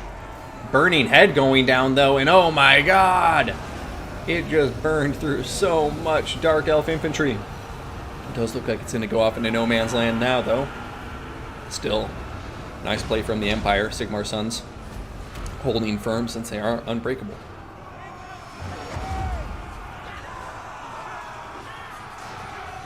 Hunter Snare has been popped on top of the Feral Manticore, pinning it in place, so the Knights of the Blazing Sun and other units can continue just like moving past it. Over here, Dark Riders with shields getting caught. At least one of them is. Second unit is on top of the grenade launchers and doing some nice damage, and the balance of power is pretty much dead even right now, chat. Over here, you do see what looks like the Dark Elves actually making a good play, breaking a lot of the Empire State troops. So one of these Spearmen is trying to pull back, maybe try to reform his line, but he's going to get compromised now. He's getting attacked in the rear, and Dark Elves really starting to gain some momentum here in the back line. But over here in the front line, meanwhile, the Empire is still looking quite strong. You got the Master out here with the Feral Manticore and the Manticore Summon, but there's so many War Wagons and State Troops nearby that they just need to be careful. These War Wagons with their armor-piercing missile damage are no joke, and this Master and now the Supreme Sorceress need to be extremely careful as they are in firing range, and direct line of fire attacks going to take them out very quick.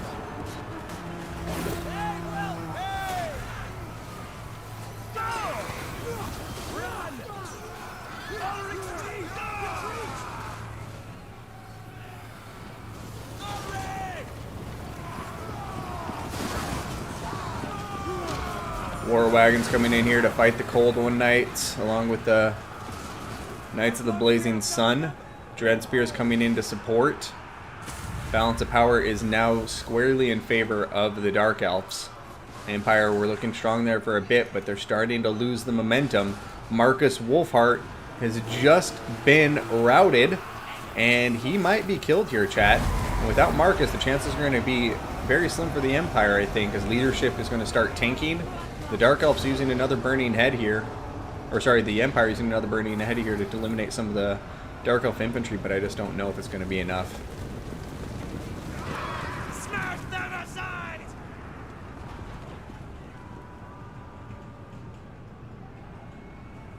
Over here, though, Supreme Sorceress of Beast very, very low on health also. She's chasing the grenade launchers.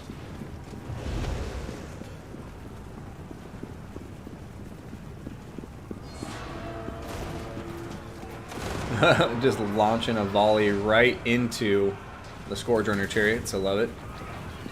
Now the Scourge Runner Chariots looked like they were going to chase after him for a moment, but Keep your heads down, men! They're casting spells!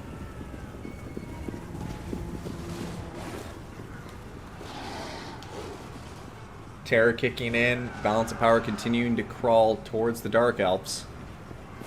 Marcus Wolfhart may be regrouping here. You have this war wagon blocking the Scourge Runner Chariot. They're literally just having a head-to-head duel right now. If Marcus would stop routing for just a second, he could turn the fight in his favor. There he is. He stopped routing, opening fire on the Scourge Runner Chariots.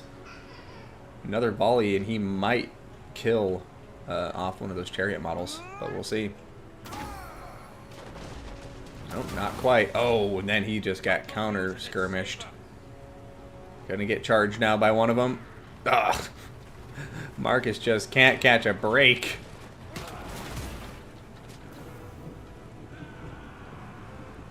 Oh, Knights of the Blazing Sun coming out here trying to save him. One of the chariots has gone down. The other one is wavering.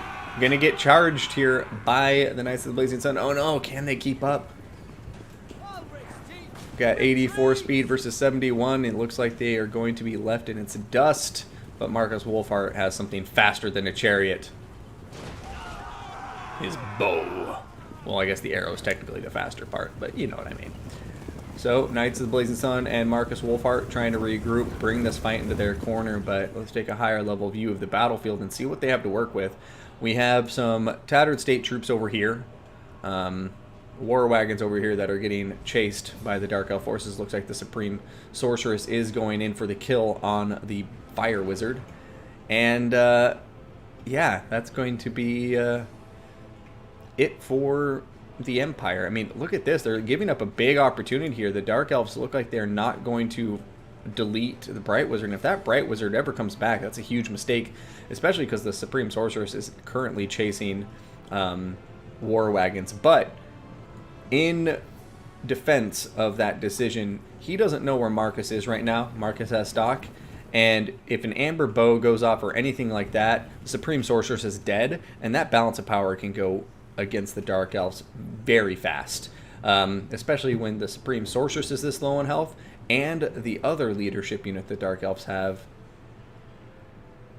Wait, did the Master die? I think the Master died, so never mind. Even more of a reason to be extra safe with that Supreme Sorceress.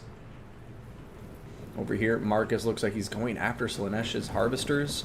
A good choice if he can get a shot off on him. Either that or he's going to be going for the Scourge Runner Chariots.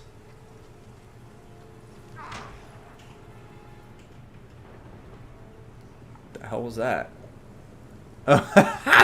There was a couple Harvesters caught up on the wagon. That was pretty badass. Way to go, Marcus. Just like side shot him, like he didn't even have time to look at him. All right, Scourger Chariot firing away. Here it comes.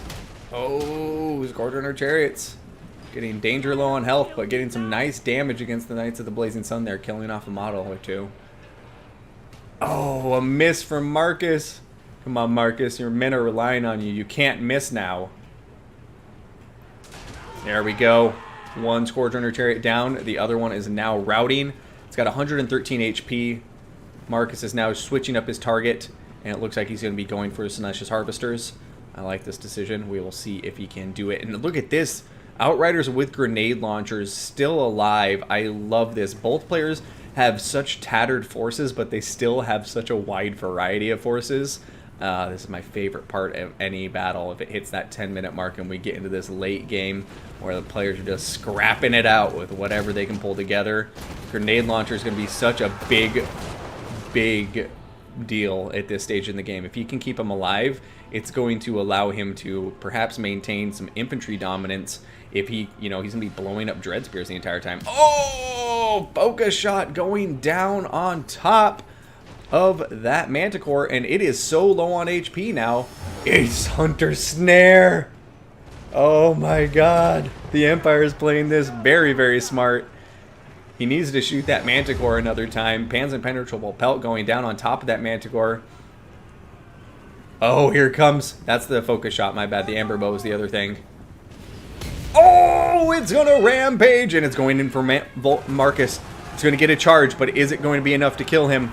Okay, it's rampaging, and now it's routing. The Empire bringing the balance and power ever so slightly back in their favor. Countercharge, though, going down onto the Knights of the Blazing Sun, unopposed by the Cold One Knights, and now a Terror Route going to be kicking in. Spearman turning around, chasing the no, turn around, hit these Cold One Knights. You're not going to catch the Manticore, so you might as well focus on the ground forces, kill those Cold One Knights. Right now, Marcus Wolfheart is hanging on by a thread. He's only got 514 HP. He's going down. He's getting charged by Cold One Knights. Knights of the Blazing Sun are coming in. Will they be able to save him in time? He's at below 300 HP, and he's going to be routing here shortly. But, oh, Knights of the Blazing Sun coming in for the block, going to save his life. But will it be enough? The balance of power is heavily against the Empire right now. Dark Elves hanging on, but, oh, Grazed Wolf going to concede. And a GG.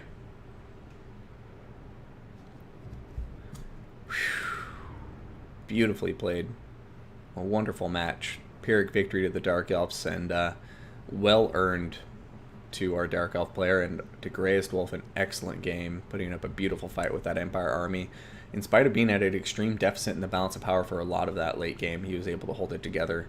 The Dark Elves getting a lot of good value on those Cold One Knights, as you saw. Their infantry really holding it together for them in the late game. But Marcus Wolfheart, almost 2,500 value. Bright Wizard doing well too. Looking across the cavalry, Knights of Blazing Sun really kept the Empire in the fight for a long time. They weren't getting a ton of damage done in terms of pain for themselves, but they were doing a lot of good defensive plays to help the range units, the war wagons and other things, get some damage done. And some of these war wagons really doing well. Great Cannon pretty much exactly paying for itself, funnily enough. And that was a great game. So thank you to those two players, and congrats to Cowboy Bob for that win. Now, coming down here, let's see. So Greyest Wolf is going to fight Zero, and I'm going to fight Phoenix King, and that will wrap up today. You versus Zero, me versus Phoenix. Man, it's over.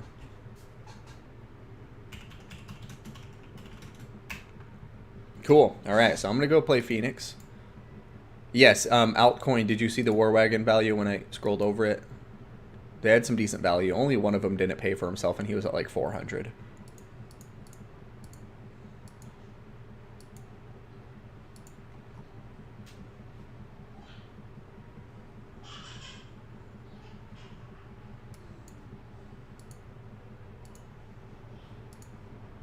Okay, give me a second.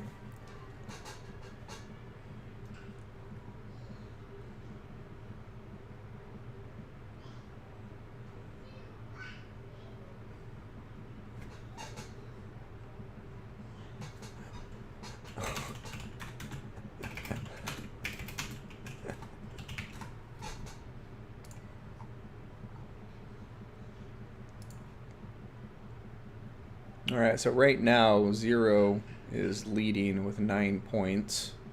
Greyest Wolf is just behind him.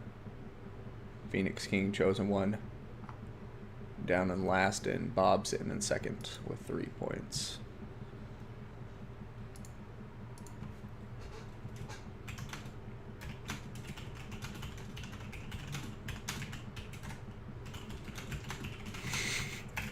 Yeah, sorry again it was such a mess to the players. I'm going to go join this game and we'll fight this final battle of the day. And best of luck to our opponent, Phoenix. Or actually, hold on. Maybe we should just go watch Grayest Wolf versus Zero, because they haven't played yet. And, you know, that's probably going to be cooler than me versus Phoenix. But let me know what you think in the chat. Do you want me to go watch a battle, or do you want to see me play a battle?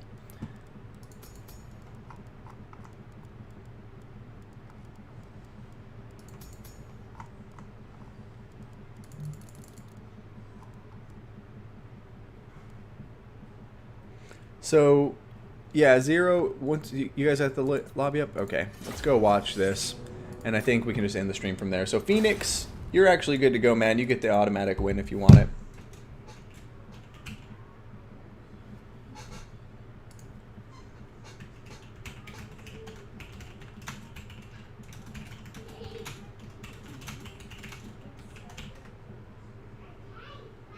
Yeah, Zero.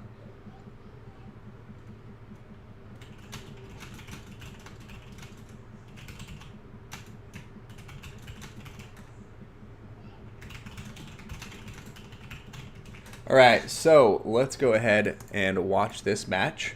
Get an army blocker up. And prepare our scoreboard. So we got Grayest Wolf versus Zero.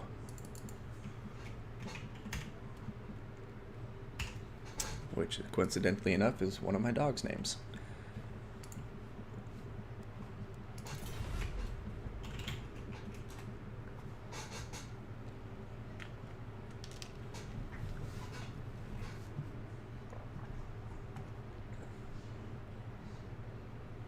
$2,500 value versus dwarves. Wild Hippopotamus, that's nuts. Because doesn't Oxyotl have an issue where he's like legit unspottable? Hey Tom Black, epic cinematic sweeps. I hope you enjoy them.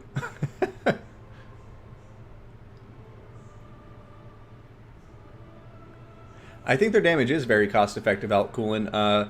War Wagons are a niche unit, but they can be useful in certain matchups. I think the things that people don't think about with War Wagons that are like secretly useful for them is, number one, mass. Because they do good damage. They're great counter skirmishers, direct line of fire, so units can't really dodge their fire. And like you're saying, even if they're engaged in combat, they're still shooting those rifles out the side of the wagon. Low model count, so you can heal them up pretty easily when they take damage, and then you're not likely to lose any of the wagons, so they keep their combat effectiveness. But going back to mass, as I was saying, the mass that the war wagons provide is significant and very useful for blocking and playing defense. So against Lizardmen, sometimes, you know, there's builds I have with a war wagon, not just because it's a good counter skirmisher, but because I can literally block a Carnosaur with it. I can block a Stegodon in place with war wagons. And that is invaluable in matchups and depending on the situation you're in. So, like, if you can pin a unit in place with a couple of war wagons and then have Karl Franz swoop in and slap it around, those war wagons are playing more than just one role. They're not only your skirmish force, they're also like your mobile net unit. So yeah, this will decide the tournament, guys, because right now it's Zero at 9 points and Grayest Wolf at 6 points. So, you know, if Grayest Wolf wins, he'll get 3 points and tie it up. And so that would be a tie, I suppose, and we'd have to have a tie break of some sort. Otherwise, Zero wins and he'll be bumping up to 12 points and Grayest Wolf will be sitting at 6.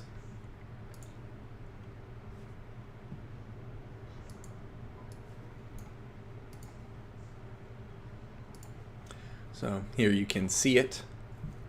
Tournament, testing tournament. And this is the result so far. So Zero sitting up here at the top.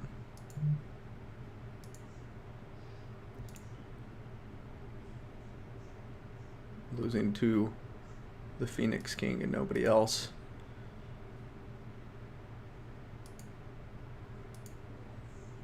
And so there we go. I do just like the format in tournament a lot more than challenge. No ads everywhere. Man, it's lovely. But Anywho, display capture off, and here we are back in the game.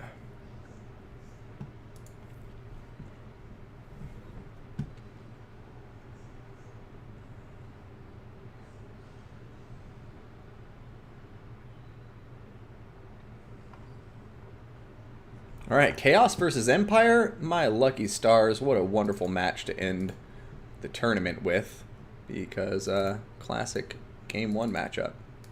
And this is a very, very even pairing of factions as far as I'm concerned. I love playing both sides of this battle, Empire into Chaos, Chaos into Empire. Just overall a very fun matchup. Now, 0...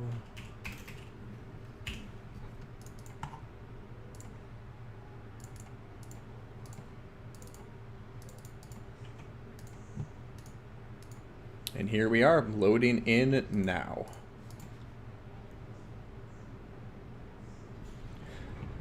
And here we have it to decide the tournament. We have 0 bringing the Warriors of Chaos against Greyest Wolf and the Empire.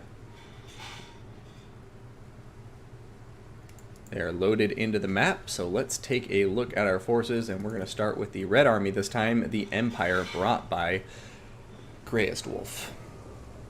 Now, we're going to see Spearmen, 2 of them. Then we're going to have 3 more up front, making a total of 5 Spearmen. Got great swords, too, so 2 of these Claymore-wielding swordsmen ready to hack some Chaos Infantry to pieces. For the skirmishing potential, looks like we do have the Silver Bullets. Got some Empire Knights for the cavalry. And then we're going to have a lot of Pistoliers, looks like. So we're going to have 4 Pistoliers and a single unit of Outriders with grenade launchers. So, interesting build from the Empire. Now, to round it out, we have a Jade Wizard on top of a horse with Regrowth and Earthblood to heal up the main killing power of the army, which of course is Karl Franz. Galmaraz, the Reichland Runefang, riding Deathclaw. He's got the whole kit and caboodle, and he's ready to vanquish some Chaos Demons back into the Immaterium.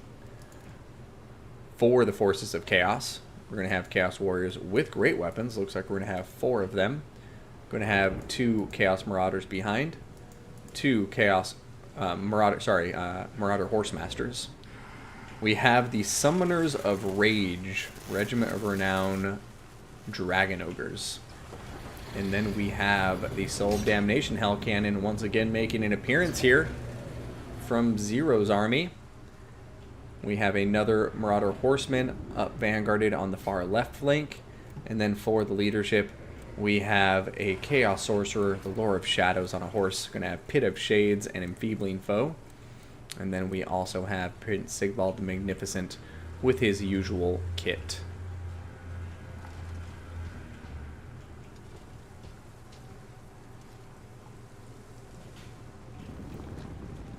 So here it goes.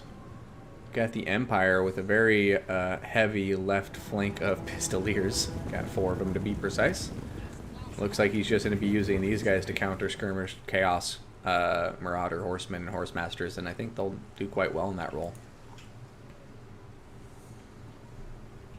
Human Boy, yes, yes. What up, man? We were talking about you at the end of the beginning of the stream. You're doing some wonderful work for the multiplayer community, so thanks for it and keep it up. Everybody say hello to Human Boy, yes, yes. Definitely check out his content if you have not done so, and please feel free to link your Discord or content in the channel if you like, Human Boy. Yes, yes!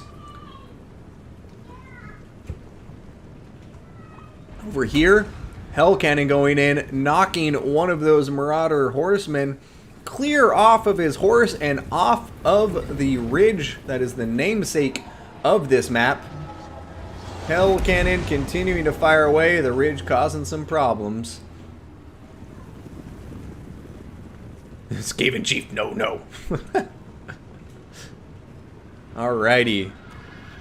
Hell Cannon firing away, having a hard time finding that sweet spot so far. Pistoliers coming forward, and they are just so good at counter skirmishing. That direct line of fire, that 360 firing radius, It's wonderful. Over here, the Soul of Damnation going for Karl Franz. A bold play. It can do damage, but usually Flying Lord, you're not worth wasting the ammo. If they're paying attention, they can dodge things quite easily. And the Soul of Damnation right now having a hard time. You know, it's getting some minor connections here or there, but right now it looks like the only dead horsemen on the field are from the forces of chaos. Alright, there it goes. A direct hit into the Pistoliers, going to miss the great weapons. And I definitely want to see that Hell Cannon switch up its targets onto one of these two great weapons. You want to get rid of the great swords as quick as you can. And over here, Porcano Los Dos, he's going to hit both the Pistoliers and the great swords. Hell Cannon continued to just vomit on top of great swords, and now they're getting close to half health. I think it's time to switch over to this other unit.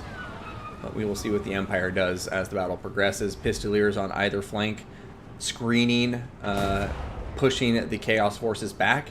But our Chaos player doing a good job of pushing out Marauders here with their shields. They're very cheap, and just, you know, continuing to absorb as much of those bullets as possible into this cheap infantry, rather than letting them give back here towards, you know, the more elite pieces of the Chaos army.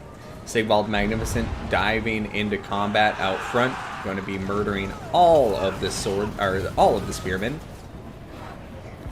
Karl Franz looks like he might be thinking about coming down and jumping on top of Sigvald, though, so we'll see.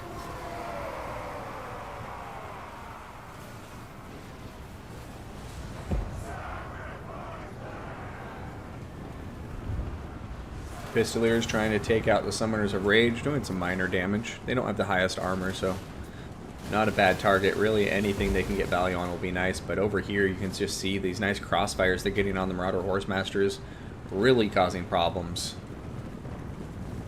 And I do believe they have a better speed at 90. Oh, actually, no, same speed, so. Balance of power is in favor of Chaos, in spite of the Pistoliers doing some good work so far. The Chaos Forces have done a great job of eliminating the Great Swords for the most part. However, the Great Swords with that bonus versus infantry are still putting up a good fight. And now we have Empire Knights coming in and getting a unopposed charge on the Chaos Warriors with great weapons.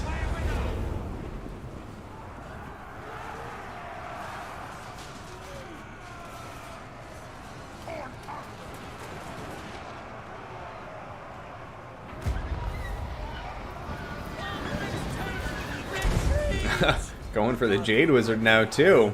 Suddenly the Empire now looks like they're taking the lead in some of this fight. Oh, Pit of Shades going down on top of the Great Swords and the Empire Knights. It's actually catching both of them in it.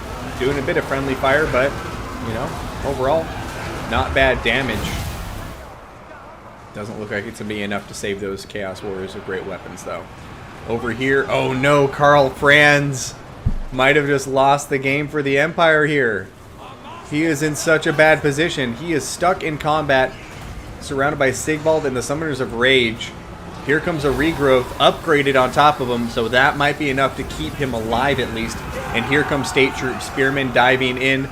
Everything Chaos has is being poured into killing Karl Franz, but that overcast regrowth may be his saving grace. I don't know if Chaos is going to be able to finish him off while that is healing. You know, it goes up to 2,000 HP points of restoration, and he's going to be in the air soon, and then at that point Chaos can do nothing because he's, you know, out of their reaches, and he's going to be coming back, no doubt about it.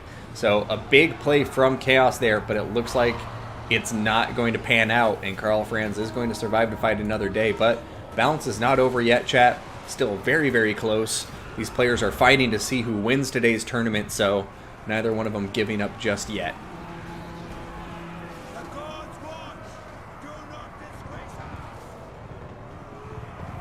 Okay, another Pit of Shades coming down. They tried to get out of there, but the interdimensional space vagina has opened and is sucking all of them in.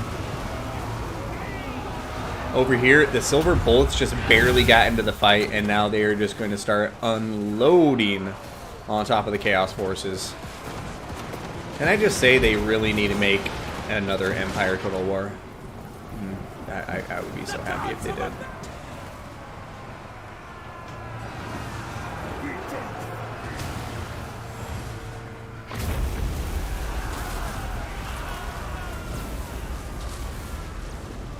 Alright, Summoners of Rage coming out, smashing some Pistoliers.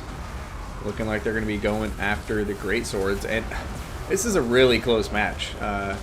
Chaos still has, you know, some key units alive on the field, but you need to be careful. These silver bullets are going to make minced meat of the Summoners of Rage. They're just going to poke them full of holes. And Summoners of Rage are just letting it happen, so definitely want them to keep a respectful distance because Summoners of Rage are going to be needed, I think, for this game. But, oh, look at that. Karl Franz taking out the Soul of Damnation. Balance of power very much in the Empire's favor now.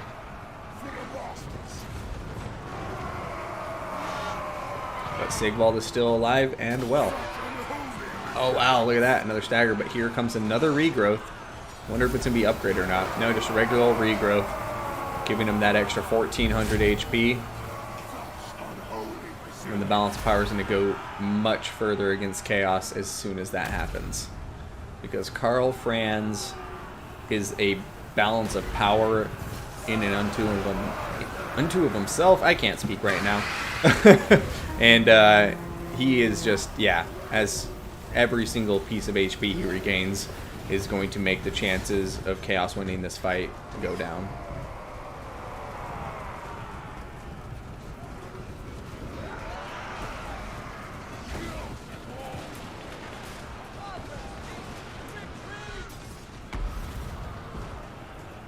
Alright, here we go. Karl Franz coming into combat, getting on the Summoners of Rage. The Summoners of Rage probably not going to be in a position to finish the fight against him, but here comes Sigvald the Magnificent going in for a rear charge on top of Karl Franz. It looks like Karl is going to be able to escape, though. Terror kicking in on the Summoners of Rage, and now we have Sigvald the Magnificent all by his magnificent self.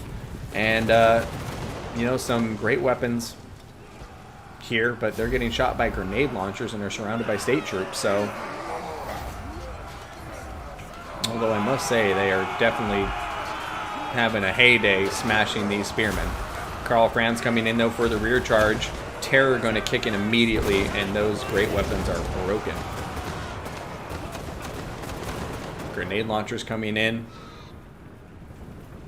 Jade Wizard is over here chasing off the Summoners of Rage. I love it. Just keep them running so they can't turn around.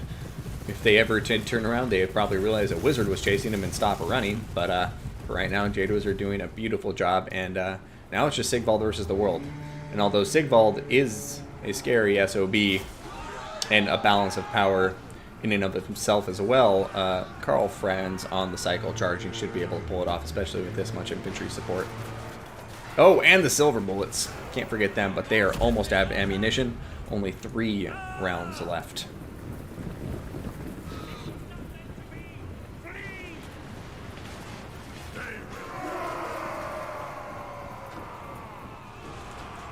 Spearman trying to run away from Sigvald and his Chaos Warriors.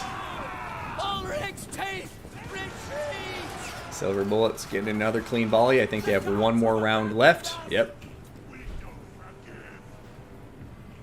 And they're going to be firing it right into his face. So Sigvald down to 1900 HP, but he does have that regeneration because of Auric's armor. But he is going to rout. And that will be a good game to Greyest Wolf winning his match against Zero. So what does that do, ladies and gentlemen? Oh, crap. I didn't mean to click out of it. Damn it. Sorry, guys. Missed the post-battle screen because of that. That was stupid of me. Hey, I'm happy to hear it, Jay Phoenix. I'm glad you enjoyed it. And yeah, just tune in whenever you can, bud. It's good to see you. Oh, good old Longshanks reference there. Alt Coolin. Tuma Verda. That damn game just had been made proper and better mod support, but no. Yeah, I've been playing Empire Total War for the first time ever and doing the Darth mod, and I really like the Darth mod quite a lot. But that's a game I feel like they need to remake a Napoleonic or, you know, just that era of warfare game again, because the gunpowder units in this game are some of my favorite parts of it, so yeah. Full of adrenaline but happy. Hell yeah, Greyest Wolf. No, that was a great series to you and Zero. I'm going to refresh it because I think that means you guys tied, right? Or no?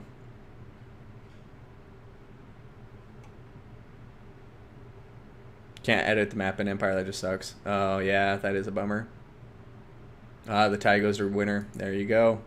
That was a crazy close game. Like that, I mean, I know it was only 5 people in today's tournament, so it was a very small one, nothing too fancy, but there were really good games. So thank you guys again for playing that today. That was a very fun series to watch, and I hope you guys enjoyed it. The viewers out there, thank you to the new subscribers, to the new followers. I always appreciate the support and the company, honestly. It's nice to watch this game I love with other people who enjoy it. So hope you had a good time. But just to give a big shout out here to the players once again. Grayus Wolf, congratulations. I'm glad you had fun in the tournament, man. That last battle was super close, so very well played. And Zero, great, big shout out to you too for the runner-up spot. And then as always, let's give a shout out to our new followers and subscribers. We got Kabartet, KR43H3, Straw Brios, Seafood Noodles with the resub, AHW. Anyone told you that you're awesome lately? That was super kind of you, and I think that was actually last night, so I must have missed that one. Manolia Yuwu, thank you for the follow. Manolio Meow, thank you for the follow. Manolia Lunar, thank you for the follow. So I guess we got, like, maybe that's a clan, Manolia. So thank you guys so much for the follows. Alt Coolin, and thank you for the follow. And 40K Christian, thank you. Big thank you for the subscription. I really appreciate that. So you and Seafood Noodles, thank you guys for those subs. Shetland Apache, as always. Guys, like, almost on 4 years of subscriptions, and he gifts subs. So not only was he a pillar of the game and getting the community set up in the first stages, he still pays me money like a very nice gentleman. So thank you for that, Apache. But I think that covers it, folks. On that note, my son HW going to be getting out of here and trying to do productive things for the rest of the day now that I got my passion project done. So on that note, you guys take care, be kind to one another, be respectful, and don't flip people off on the road because they might shoot you in a fit of road rage. On that note, my son HW signing out. I'll see you all on the battlefield. Bye. Oh, and go watch Suicide Squad 2. It's really fun.